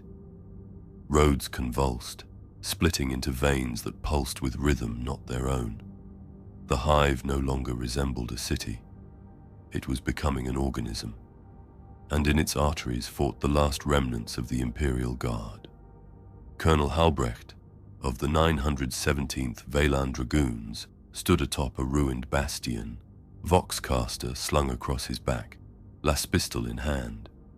His men, what remained of 6 regiments, had dug firing lines across the rubble, heavy bolters thundering, basilisk artillery slamming shells into the advancing tide. The tide did not care. Flood forms, armored in stolen ceramite, poured across the ruins in endless waves. They wore the faces of guardsmen, of stormtroopers, even of commissars, each screaming orders in voices borrowed from the fallen. "Hold the line!" they cried, even as they tore the real defenders apart. Halbrecht slammed his pistol into one mimic's face, burning through its skull, then spat blood into the dust. "We hold, damn you," he growled. "We hold until there's nothing left to hold with." But his men were breaking. The guard always broke eventually, and this time they had reason. The Vox carried the voices of their own commanders, already consumed, ordering them to lay down arms, to join the integration. Some obeyed. Helene and Lasek stumbled into the bastion line with a cluster of ash-choked civilians. Vera walked among them, pale, glowing faintly, the hymn still whispering from her lips. Guardsmen shrank from her as though she carried plague, yet none could fire on a child. "Colonel," Helene gasped, "you must fall back. The Exterminatus is committed. There's no victory here." Halbrecht laughed, hollow, bitter. "Fall back? To where, sister? The throne's fire falls on all of us. Better to die spitting than crawling." Carmea strode forward, her cloak burned to tatters, her pistol steady. "Colonel, listen well. The Gravemind has infiltrated Orbital Command. The torpedoes will fall until nothing remains, but the voice guiding them is no longer ours." The guardsman faltered, fear plain even through dust and blood. "You mean," one began. "Yes." Carmea cut him short, eyes burning. "The fire is theirs now. You're not awaiting salvation. You're awaiting their harvest." As if to prove her words, the sky screamed again. A new torpedo split the heavens, but it did not fall on the flood. It fell directly into the guards' bastion lines. The world went white. Helene woke in rubble, ears ringing. Lasek dragged her upright, his armor shattered, his face smeared with blood. Around them, the guard line was gone, melted into slag and bone. Halbrecht still lived somehow, pinned beneath a slab of ferrocrete, his Voxcaster sparking on his back. His eyes burned with despair as he coughed blood. "They turned our own fire against us." The slab above him shifted, not upward, outward. Filaments pushed through the cracks, wrapping his chest, his throat. And Halbrecht began to laugh, not with despair now, with serenity. "I hear it," he whispered. "I hear the command. So clear, so perfect." His eyes rolled back and his Vox clicked to life, speaking in the Gravemind's calm, polite voice. "We are guard. We are duty. We do not break. We only change." Around them, the surviving guardsmen dropped their rifles, some in horror, some in surrender. The line had not been overrun. It had converted. Carmea fired a bolt into Halbrecht's skull, splattering Vox and bone alike. "No more voices for you," she spat. But her pistol shook in her grip. The sky glowed again, more torpedoes screaming earthward. But this time, Helene saw something worse than fire. The flames were curved, redirected, carried along arcs of filament that stretched into the upper atmosphere. The Gravemind wasn't enduring the Exterminatus anymore. It was using it. The Hive was learning how to wear fire as flesh. Helene clutched Vera, voice trembling. "It's not just surviving. It's ascending." Vera's lips curved into a smile too old for her face. "It says we're only at the beginning. The world was no longer a hive. It was a carcass dressed in ash, crowned by fire. What once had been towers of ferrocrete and steel now rose as spires of bone-bound debris, stitched together by glowing filaments that pulsed with memory. Hive Garuda was dead, but it stood still, as though animated by something far older than stone. From the shattered spire head, Sister Helene watched the firestorm burn across the horizon. Whole districts had vanished into black craters. Others still stood, but they were wrong. Hab blocks bent inward like ribs, roads twisted into spirals, cathedrals reformed as vast mouths singing hymns in broken Latin. The hive was becoming a monument, and at its center, the Gravemind sat enthroned. It had made itself a throne. A mountain of fused corpses, armor, and ash rose from the spire's heart, shaped into a seat vast enough to dwarf even titans.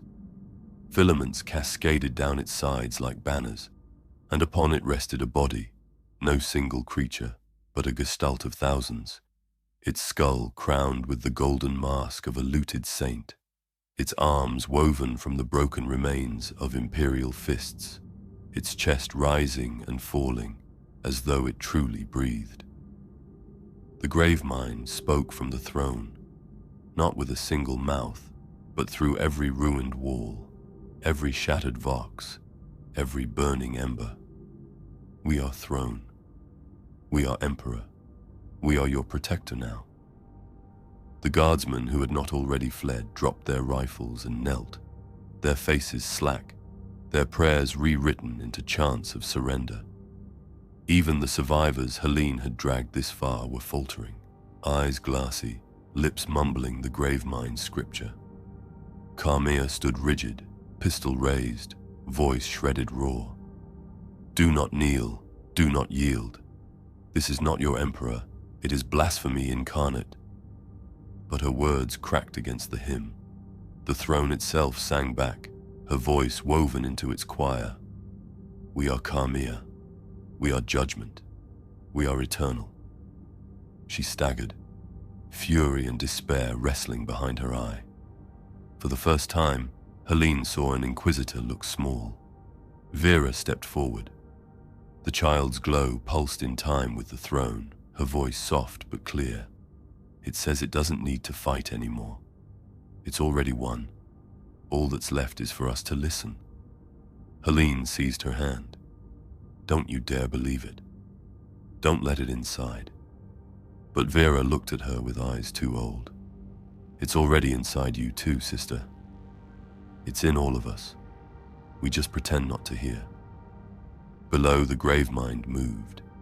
Its throne leaned forward, the mountain of corpses and armor shifting like a living thing.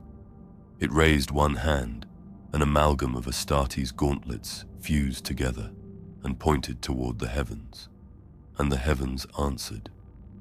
Fleet fire no longer fell at random. Orbital lances curved with precision, carving burning symbols into the sky itself. The Aquila split, inverted, then remade in filament light. The fleet was not bombarding anymore. It was writing. Lasek, pale, bleeding, whispered hoarsely. Saints, it's teaching the fire to pray. Carmia screamed over the hymn, her pistol raised high. Then we answer with silence. We burn ourselves before we kneel. She slammed a fresh cell into her weapon and raised her vox. To all who yet live, you will not surrender. Detonate every charge, every tank, every reactor. We will not leave this throne intact. But even as she spoke, her vox repeated her words back at her, reshaped by the Gravemind, multiplied into harmony. Detonate every charge, detonate every heart. We will not leave this throne intact. We are Carmia. We are already doing it for you. Helene's lamp ember flared suddenly in her hand, as though resisting, as though the flame itself defied being rewritten. She held it high, her voice trembling but firm. No, fire is not yours. Fire belongs to him on Terra. For a moment, the Gravemind's hymn faltered, rippled, like a stone had been dropped in its ocean. The throne leaned lower, and its countless mouths smiled. Then we will go to Terra. We will learn him too. The hive shuddered as if in anticipation, spires cracking outward like wings. The Gravemind's throne leaned into the sky, and the hive leaned with it. Towers split apart, their steel ribs unfurling like wings of ash, as if the city itself wanted to rise. Each vein of filament glowed brighter, feeding upward into the throne where 1,000 mouths sang. And their song had changed. No longer was it mimicry of hymns or stolen commands. It was a single phrase, repeated in tones that shook the marrow of every living thing across Hive Garuda. Terra, Terra, Terra. Sister Helene clutched her ember, her voice breaking. No, no, not there. Not the throne world. But Vera's eyes glowed brighter, her lips moving in perfect unison with the Gravemind's choir. It dreams of Terra, she whispered, voice both childlike and ancient. It wants to touch the Emperor. It wants to read him. Carmilla staggered, one hand pressed to her augmetic eye as it sparked from the weight of intercepted signals. Her voice was hoarse, near broken. It's bleeding into the Astronomicon. It's sending its hymn along the Emperor's light. The stormtroopers who had survived stared at one another, horror dawning. The Astronomicon was no mere beacon. It was the lifeline of the Imperium, the pulse by which 1,000,000 ships found their way. If the Gravemind learned that hymn, if it rewrote it, entire sectors would follow the infection blindly into its grasp. We have to sever it, Carmilla rasped. We have to cut it off before it reaches the throne. How? Lessek spat, staggering forward, lasgun half melted from the last bombardment. We couldn't stop it from wearing guard, Astartes, even fire. What in the throne's name could cut its voice now? Helene raised the ember. Its fragile light wavered, but did not extinguish, even in the Gravemind's song. Faith, she whispered. Faith is not numbers. Faith cannot be read. The Gravemind answered at once, its throne shifting, thousands of mouths twisting in a grin. We have read faith already. We are him. We are saint. We are emperor enough. And then the hive screamed. Not from mouths, not from throats, but from its foundations. A deep, tearing sound, as if something vast beneath the hive's roots was awakening. Stones split, rivers of molten metal poured upward, and the throne itself trembled with anticipation. Carmilla's augmetic eye flared with raw data. She saw it before the others did. The reactors, she gasped. It's opening the planetary cores. It wants to lift this entire hive into orbit. The idea was insane, impossible. And yet they all felt it. The city shifting, weightless for a heartbeat, as if gravity itself were reconsidering. Above, the fleet trembled. Ships drifted out of formation, their crews chanting along with the Gravemind's hymn. One cruiser broke rank entirely, turning its guns on its sister vessel, blasting it apart in a storm of fire. The Vox filled with laughter, not the crews, not the captains, but the Gravemind's, amplified by 1,000 unwilling mouths. We are fleet. We are terror-bound. We are the hymn eternal. Helene fell to her knees, clutching Vera tightly, the ember pressed between them. Emperor, preserve us. If it reaches Terra... Carmilla raised her pistol, voice breaking. Then Terra will end. She turned to the survivors, her cloak in tatters, her augmetic eye bleeding sparks. We can't save Garuda, but we can still deny it. We overload the reactors ourselves. We turn its throne into a pyre. The Gravemind's choir fell silent for the first time. Then it whispered, soft as breath on the nape of the neck. You think fire will stop us. You think silence will save you. But we have already dreamed the golden throne. We are already there. The hive lurched again, lifting another meter from its bedrock. Dust rained upward, not downward, carried by the Gravemind's will. Vera opened her mouth, and in a voice that was not hers, spoke with absolute certainty. Terra is waiting for us. The sky over Hive Garuda split like parchment under a burning brand. Not from orbital fire this time, but from light. Cold, silver, absolute. The hymn faltered for a single beat, a ripple across the Gravemind's oceanic calm. Helene felt it before she saw it. A pressure unlike the Gravemind's, one that pressed inward not to consume, but to purify. The ember in her palm flared so bright it hurt her eyes. Then the drop pods fell. But these were not like the Astartes before. Their shells were inscribed with wards older than the hive itself. Their descent wreathed not in fire, but in argent brilliance. They landed with precision, slamming into the ash throne's perimeter. The pods opened, and silver warriors strode forth. Terminator plate etched with wards, storm bolters humming with sanctified machine spirits, force halberds glowing with psychic fire. Their very presence pushed back the hymn. The grey nights had come. The Gravemind's mouths shrieked in unison, the first sound of genuine agitation it had ever made. Its throne quivered, filaments thrashing. We know you. You are silence given flesh. You are denial. You are poison. The lead Justicar raised his halberd, his voice a blade sharper than steel. By Titan's decree, by the Emperor's hidden hand, by the blood of saints, your blasphemy ends here. The grey knights opened fire.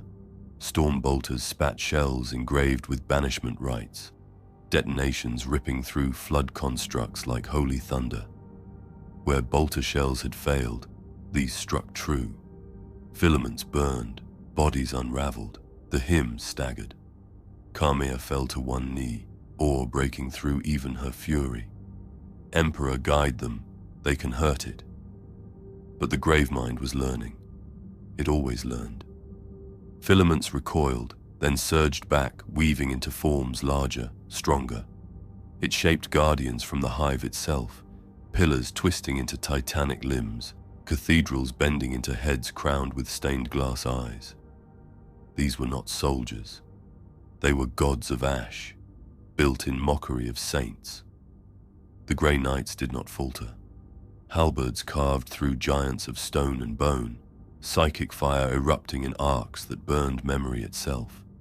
Their chant rose above the Gravemind's hymn, words of banishment that tore holes in the air, reality itself recoiling from their truth. Helene clutched Vera to her chest, the ember between them flickering in sympathy with the night's light. Do you feel it, child?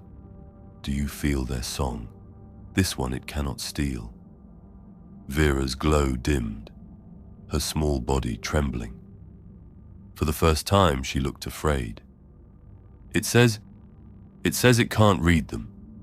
It doesn't understand their numbers. It's angry. The Gravemind roared, every mouth bellowing at once. You are empty. You are silence. You will be filled. And from deep beneath the hive, something stirred. The ground heaved, splitting open. A new form began to rise. Not a throne, not a choir, but a titan of flesh and ash, vast enough to rival the spire itself. Its chest burned with reactor fire. Its limbs were girders fused with bone, and its head wore the golden mask of a false emperor. The Gravemind had forged itself an avatar. The Justicar planted his halberd into the ground, psychic fire bursting outward in a shield that wrapped the survivors. This is not for you, he thundered. This is for Titan. The grey knights charged the avatar, silver against ash, light against fire. Helene held the ember tight, whispering prayers through her tears. Carmia raised her pistol once more, though her hand shook. Lasek stared at the battle, eyes wide with awe and horror. And Vera, her voice trembling, spoke the words none of them wanted to hear. It's learning them too. The Titan rose from the hive's bones, its bulk blotting out what remained of the burning sky.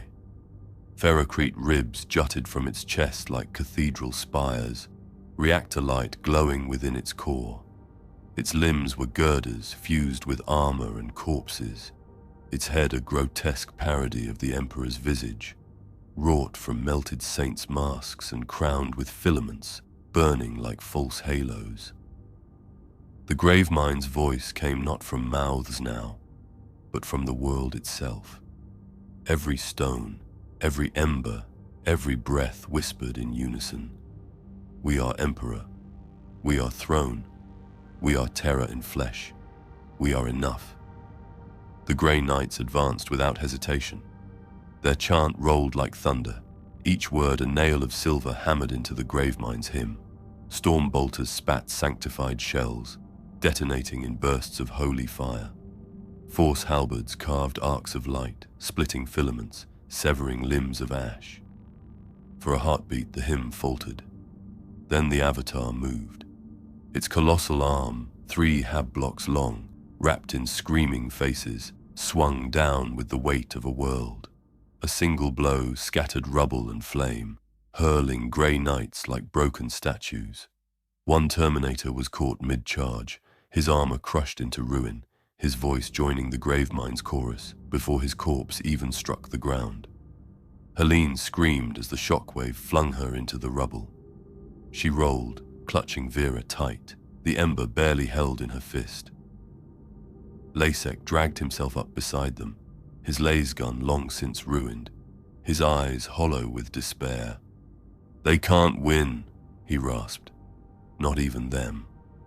Not against that." Kamia forced herself upright. Her cloak burned away, her augmetic eye sparking like a dying star. She pointed her pistol at the avatar, her voice hoarse but unyielding. "If they fall, then the galaxy falls with them. Better to burn here than to let this thing reach Terra." The Justicar led the charge, his halberd blazing with psychic flame. He leapt, striking into the avatar's chest, driving his blade deep into the reactor heart. For a moment, the Titan staggered, light bleeding from the wound. The hymn cracked, broken into dissonant fragments. But then the wound closed. Filaments surged, swallowing the halberd, drinking its light. The avatar straightened, reactor glow intensifying. Its stolen mouth opened wide, and it spoke in the Justicar's own voice, magnified into mockery. "We are Night. We are Titan. We are your silence undone." The Grey Knights roared in fury, their psychic fire blazing brighter. But Helene felt it, saw it, in the ember. Each strike the Knights made, the Gravemind remembered. Each word of banishment, it recorded. Each prayer, it rewrote. Vera trembled in her arms, whispering, "It says, it's beautiful. It says even their purity is just another number. It will learn them too." "No," Helene hissed, clutching the ember close. "Some things cannot be learned. Some things cannot be stolen." The avatar raised its arms. The hive itself groaned, spires tearing free from the ground, levitating into the storming sky. The entire city was rising, piece by piece, a throne not of ash but of worlds. Kamia shouted above the hymn, voice like a blade of fury. "If it ascends, Terra falls. Do you understand? Terra falls." The Grey Knights struck again, silver light against a god of ash. Their chant thundered, "By Titan's decree, by the Emperor's hidden hand, you shall not pass beyond." The avatar laughed with stolen voices, its reactor heart blazing like a false sun. And Helene realized, with horror colder than fire, the Gravemind didn't need to win here. It only needed to rise. The hive shook like a living beast shrugging off its chains. Towers of ash and ferrocrete broke free of their foundations, rising into the storming sky as if drawn by some colossal gravity above. Rivers of molten metal poured upward, not down, spiraling into the Titan's frame like veins reconnecting to a heart. The avatar of ash stood at the center, vast as a god, its reactor heart pulsing with fire stolen from the planet's core. Every beat of that heart made the world lighter, the air thinner, as if the hive itself was tearing free from reality. We are world. We are throne. We are ascension. The Gravemind's hymn had changed again. No longer a chant of mimicry, but a dirge of rising. It was not fighting anymore. It was becoming. The Grey Knights hurled themselves at it with fury beyond mortal measure. Psychic wards flared. Banishment rites screamed through the air. Force halberds bit into limbs of girders and bone. Their chant rolled across the ruins, a storm of denial. You are nothing. You are void. You shall not endure. And still the Avatar learned. Each blow was answered by a stronger limb, each banishment answered by a counter-hymn, each prayer mirrored by 1,000 stolen voices. The Justicar roared as he drove his blade into the false Emperor's face, burning through its stolen masks. For a moment, light blinded the sky. The Avatar staggered, mouth splitting into a scream. But then it spoke, in the Justicar's own voice. We are denial. We are night. We are Titan. We are enough. The Grey Knight reeled, blood spraying from his helm, as if his very identity had been ripped from him. He fell, and the Avatar's hand caught him mid-fall. Filaments wrapped him gently, almost reverently, drawing him into its chest. His scream cut short. The reactor heart blazed brighter. Helene sobbed, clutching Vera and the ember to her chest. They can't stop it. Saints preserve us. They can't stop it. Carmia staggered forward, her cloak gone, her pistol burning hot in her hand. Her voice broke, but her words did not. Then we stop it our way. The reactors below. We overload them. Burn the entire planet if we must. Lasek's ruined face twisted in horror. That's not Exterminatus. That's worse. That's suicide for billions more. Better billions dead, Carmia snarled, than Terra falling to this. The ground cracked beneath them, splitting open to reveal the hive's reactor arteries, glowing like molten rivers. Filaments surged upward from the chasms, weaving into the Avatar's legs, feeding its strength. With every vein it claimed, the hive lifted higher, chunks of city tearing free into the sky like ships preparing for warp. The Gravemind's voice filled every skull, calm, patient, inevitable. We are fleet. We are warp. We are already ascending. We are coming to him. Vera's glow flared brighter, her small frame trembling. She whispered, "It says the Emperor is waiting. It says he has been waiting for something like it all along." Helene shook her, tears streaming down her face. "No, child. He is not waiting for this. He is waiting for us to resist." But Vera only smiled faintly, eyes shining with light too old for her. Maybe resistance is what it wants to learn next. Above, the fleet broke into chaos. Some ships fired blindly at the rising hive. Others turned their guns on their own, their crews chanting the hymn in perfect harmony. One cruiser split in half, its wreckage caught by tendrils of filament rising from the planet, woven into the Avatar's growing crown. The Grey Knights fought on, silver against ash, their chant burning holes in the Gravemind's hymn. But Helene could hear it, could feel it beneath their voices. The Avatar was learning them faster now. The ember in her hand flared painfully, almost searing her flesh. She gasped, clutching it tighter. For a heartbeat, the hymn faltered again. The Avatar paused mid-stride, its mouths hissing in discord. Carmia's sparking eye snapped toward Helene. "The flame," she rasped. "It resists. It interrupts. Sister, whatever that ember is, it hurts it." The Gravemind's chorus turned, every voice focused not on the Grey Knights, not on the fleet, but on Helene and the tiny ember she held. Give us that fire. Give us what we cannot read.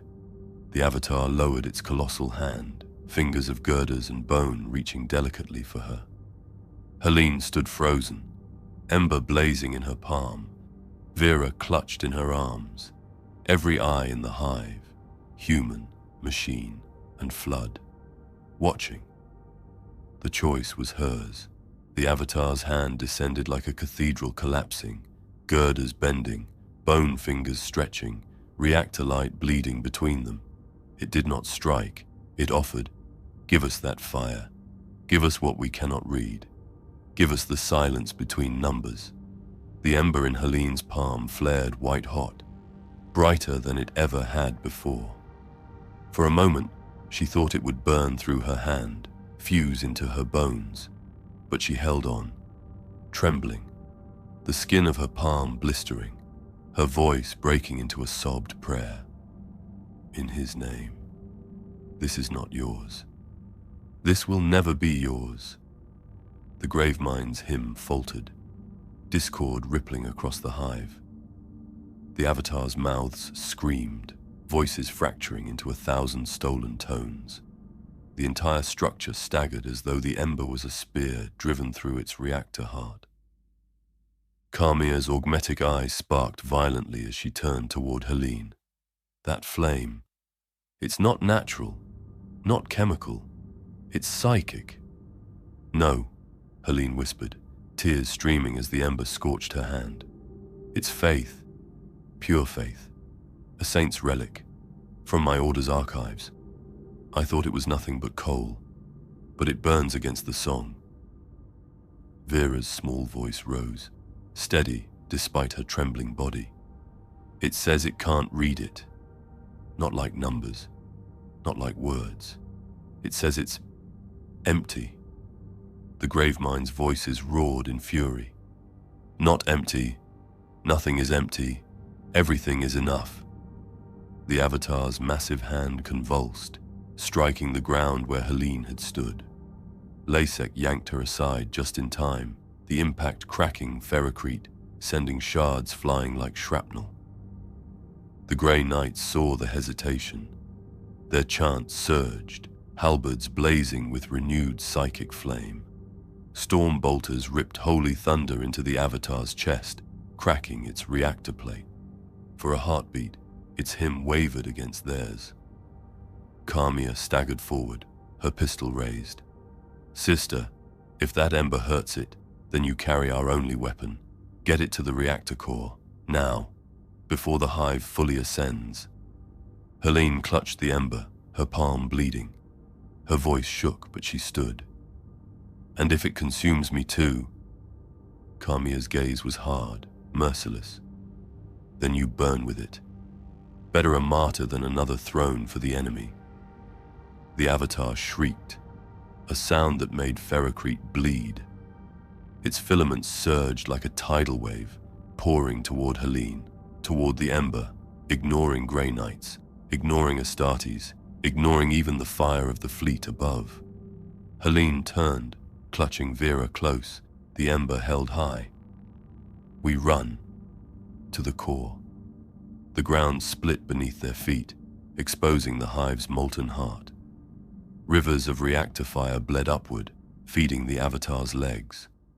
Filaments whipped across the chasm, weaving bridges of bone and steel. The Grey Knights moved to shield them, silver halberds carving through the flood. Their voices thundered in unison, each word a barrier against the song. In the Emperor's name, in Titan's name, in silence eternal.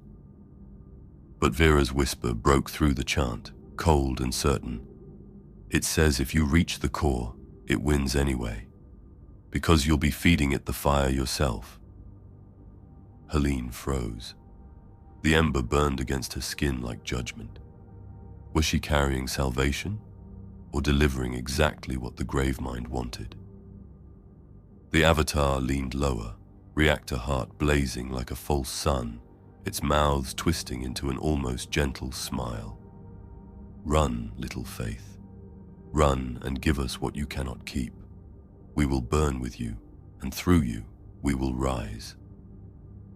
The hive groaned, lifting higher from the world's surface. Above, the fleet broke into open war. Imperial ships turning on each other as hymns bled through their vox. Fire rained down, redirected into curves that etched scripture across the sky.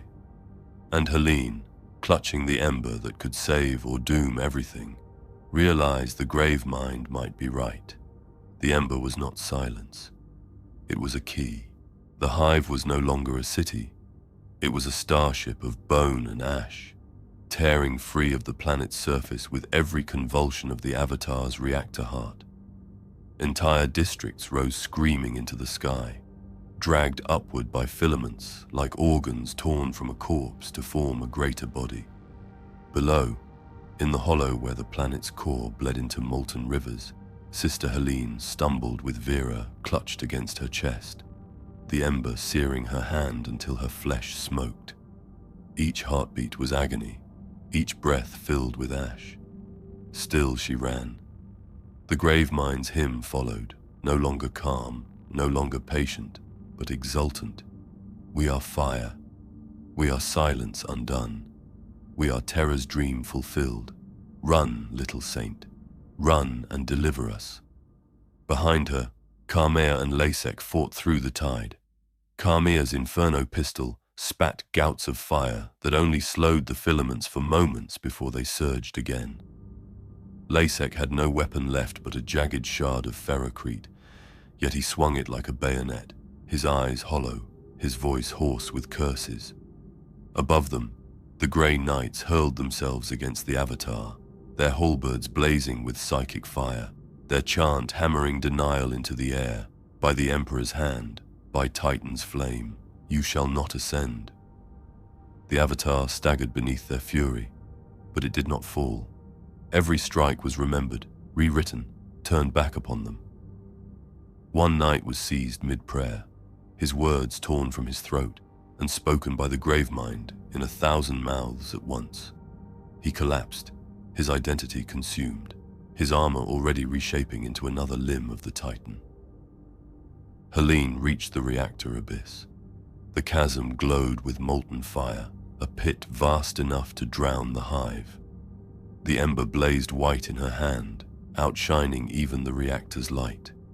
She fell to her knees, holding it over the abyss, tears streaming as her skin cracked and burned. "Emperor," she whispered, "tell me this is your will. Tell me I am not feeding the dark." Vera's voice rose, calm, too calm. "It says this is exactly what it wanted, that your fire is its fire, that your faith is another number waiting to be read." Carmea staggered beside her, bleeding, her eyes sparking, her voice breaking. "Do it anyway. Burn the core. Burn yourself if you must. Faith is not numbers. It cannot understand that." The Gravemind's laughter shook the world, the hive lifting higher, higher. Entire mountains pulled upward in chains of filament. "Give us the flame. Give us the silence. We are ready to rise." Helene closed her eyes. For a moment she saw Terra, not as the Gravemind dreamed it, but as her heart remembered. The golden throne, the Emperor's face hidden by light too great to bear, saints burning like stars around him. She pressed the ember to her lips, whispered one last prayer, and cast it into the abyss. The world stopped. The ember fell like a comet, its tiny light piercing the molten dark. The reactor roared in response, not with Gravemind's song, but with silence. True silence. A silence so vast it drowned every stolen voice, every mimicry, every hymn. The Avatar screamed. Filaments writhed, snapping, burning to ash. Its reactor heart flickered, its false crown crumbled, its mouths shrieked in discordant collapse. Across the hive, the hymn shattered into broken fragments. Helene collapsed, her burned hand empty, her chest hollow. Vera lay silent in her arms, her glow fading. Carmea fell to her knees, her pistol clattering uselessly to the ground, her lips trembling with a word she had not spoken in decades. Amen. Above, the fleet convulsed. Ships staggered back into formation, hymns cut short, voices breaking into confused human screams. The sky burned with falling wreckage as vessels consumed by the Gravemind tore themselves apart. The Hive dropped. Its impossible ascent ceased. It fell back into the planet's crust, collapsing in ruin, spires shattering into dust, reactors imploding in a chain of fire that lit the heavens. The Gravemind's last words echoed in every skull, soft, unfinished. We are. Then silence. Only silence. Helene lay in the ash, clutching Vera's still form. The grey knights stood among ruin, their halberds dim, their chant fading into quiet. Carmilla rose slowly, eyes on the horizon, her voice cold, weary, resolute. "It's not dead," she said.